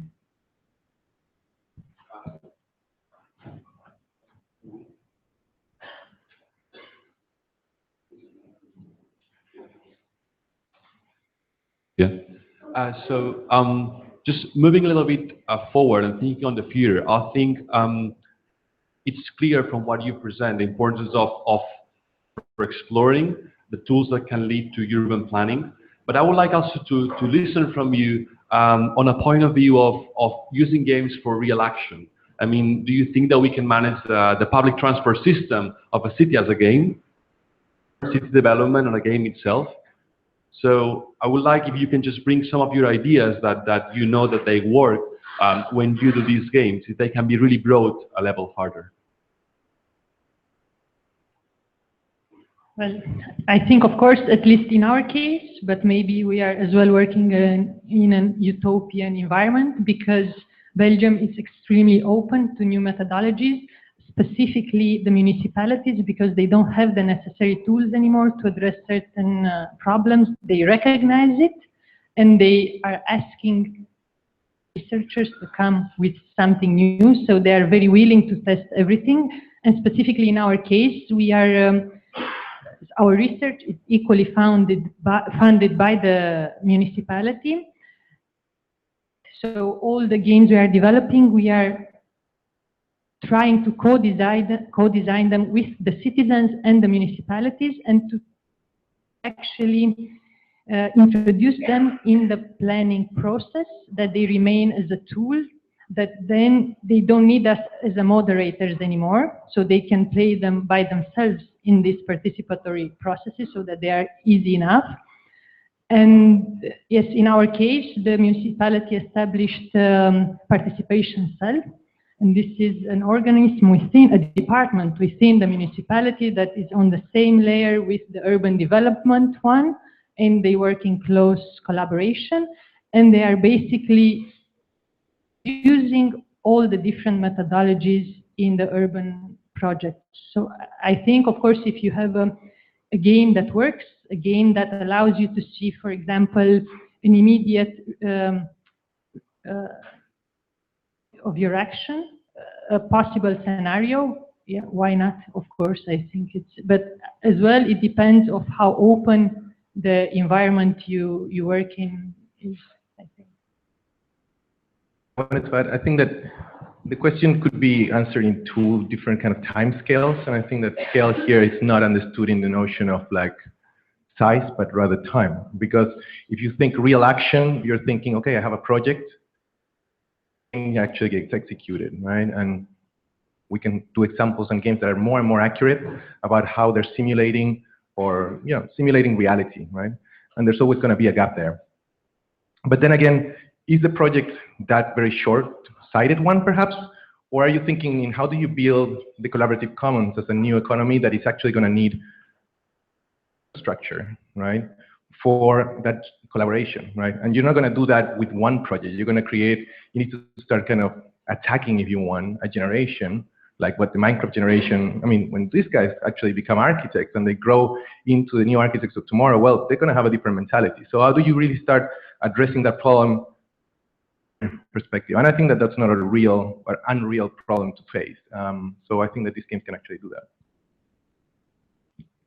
I would say if you ever watch the TED Talk by Jane McGonigal, who talks about how your average video gamer plays about 10,000 hours of video games over the course of their lifetime, that there's an incredible amount of energy here, which if we can redirect towards real-world problem solving, is quite powerful. I mean, 10,000 hours is the number of hours you spend in class between pre-kindergarten and high school, or if you're a fan of Malcolm Gladwell, the number of hours it takes to become an expert in something. So really harnessing that power and energy that we are already propelling into games, and using games which are right now in their kind of nascent stage and their relevance to architecture to solve real world problems. I would say also, just to echo that, is that the more immediate impact that I think games can have on creating real world action is participation. That we've kind of all just been talking about in these presentations. I know Minecraft specifically has over like 23 million players like currently, and that's bigger than a lot of like real life nations. So immediately that's the way that we can kind of bring in people to start crafting their ideas for their worlds, but it also needs to be paired with administration and policy so that they know like these are the people who are interested in crafting their environments. These are their visions for the environments. How can we work together to make that a real world action? Maybe just to put in perspective some of the problems, and I think that I maybe not only disagree, but like I have a bit of skepticism, because with Blockhood we had a big institution that approached us. It's like, hey, can we use this game as a new form of competition, right? Can we use it as to design a building or somewhere in China? And I think that it's very scary to me when we talk about the redirection of energy or like the amount of hours that players are actually having, right? There's a great book called Digital Labor, and we're talking about how labor, right? Play becomes labor. It's an idea that starts emerging out of this problem, right? And you start kind of really thinking through the problem of how you're kind of reverting a notion of social, ethics, and how even like child labor is actually allowed for these platforms, right? So we have to be really, really careful when we're actually tapping into this. I mean, are we allowing communities to create, as I said maybe in my presentation, like value for themselves, or are we going to allow these same rules to become the mechanisms for a new form of a capital agenda? So I think that we have to be very aware of that. It's quite exciting to have like both the developers and the architects and the educators' point of view here. I'd like to ask many questions, but can you hear me? Yeah. I have to put it a bit closer to my mouth. So I'd like to ask many questions, but I'd like to maybe open to the public, because I think they're excited as well. So I'll take this one question, because everybody's hungry. Everybody's so hungry that there's no more question. I see that. Okay, last question. So, if you could. Well, yesterday I asked this in the panel, but basically I was wondering if, do you feel like, is this on? Yeah. Okay. It's very low. Okay. Basically, we're all talking about virtual platforms here, and I was wondering how you could sort of integrate gaming into the city. And we spoke a bit about Pokemon Go, but basically my interest was to understand how you see the potentials of implementing interactivity in physical urban space through gaming. Potentials and how. Thank you. I was happy that Pokemon Go was not mentioned up to now, but like now it's done.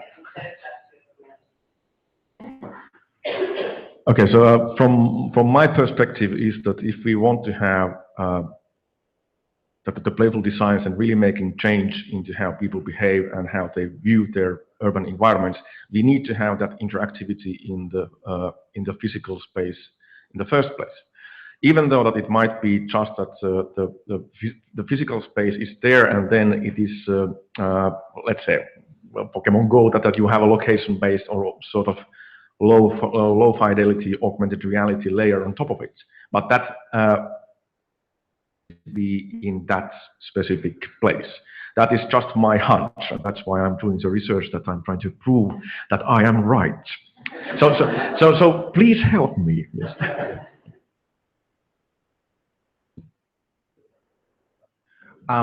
Well, I've been writing a little bit about this because there's a few other projects that are in the physical realm, like the Bloom project, that are more like urban toys and things like that. And I certainly think, I try to argue for the idea of counter-parametric strategies, right? And this is the idea that, in a way, parametrics is trying to dissolve parts, in a way, right? It's trying to kind of take us even further into that kind of nanoscale and like complete differentiation of form through 3D printing technologies and so on, and gradients. And in a way, the moment that you start excluding like a social system that is able to assemble them in a way. In a way, the language of games and something that is very natural to games is the idea of combinatorics, right? And the idea of combo comes from the world of games. So I think that we need to start thinking that the whole architecture could actually be far more modular, far more kind of a way that you could actually recombine in different ways. And the moment that we actually cross that line and we go into what parametrics is offering us, we're actually losing a lot of the possibilities to recombine the urban environment. So that would actually have a huge physical implication as well to maintain that social agenda present in tectonics of architecture. I would argue that this goes beyond the world of gaming and actually goes back to some conversations yesterday, which were talking about like how all of us inhabit both a virtual world and a physical world simultaneously. Half of us are on our phones and we are in engagement with a text or something that's happening maybe even far across the world, and yet you're also quite physically present and even mentally present in this room as well. And I think that like blur between virtual and physical will continue to grow, and so I think it will extend beyond things like Pokemon Go and become much more apparent in our everyday lives. And then, of course, I think just workshops in like very specific communities definitely helps. So you get real-time feedback from people who are trying out your games, and also it makes sure that you're not alienating people who don't have the devices that would allow a Pokemon Go or the computers that will allow them to play a lot of the games as well. No, thank you. Thank you all. I think what you mentioned now, maybe it's the most important thing that can come out of this discussion. The idea of how games could be really implemented on the city, from digital to tangible. So I think we can keep on with this discussion now on the lunch break. And thank you all for being here.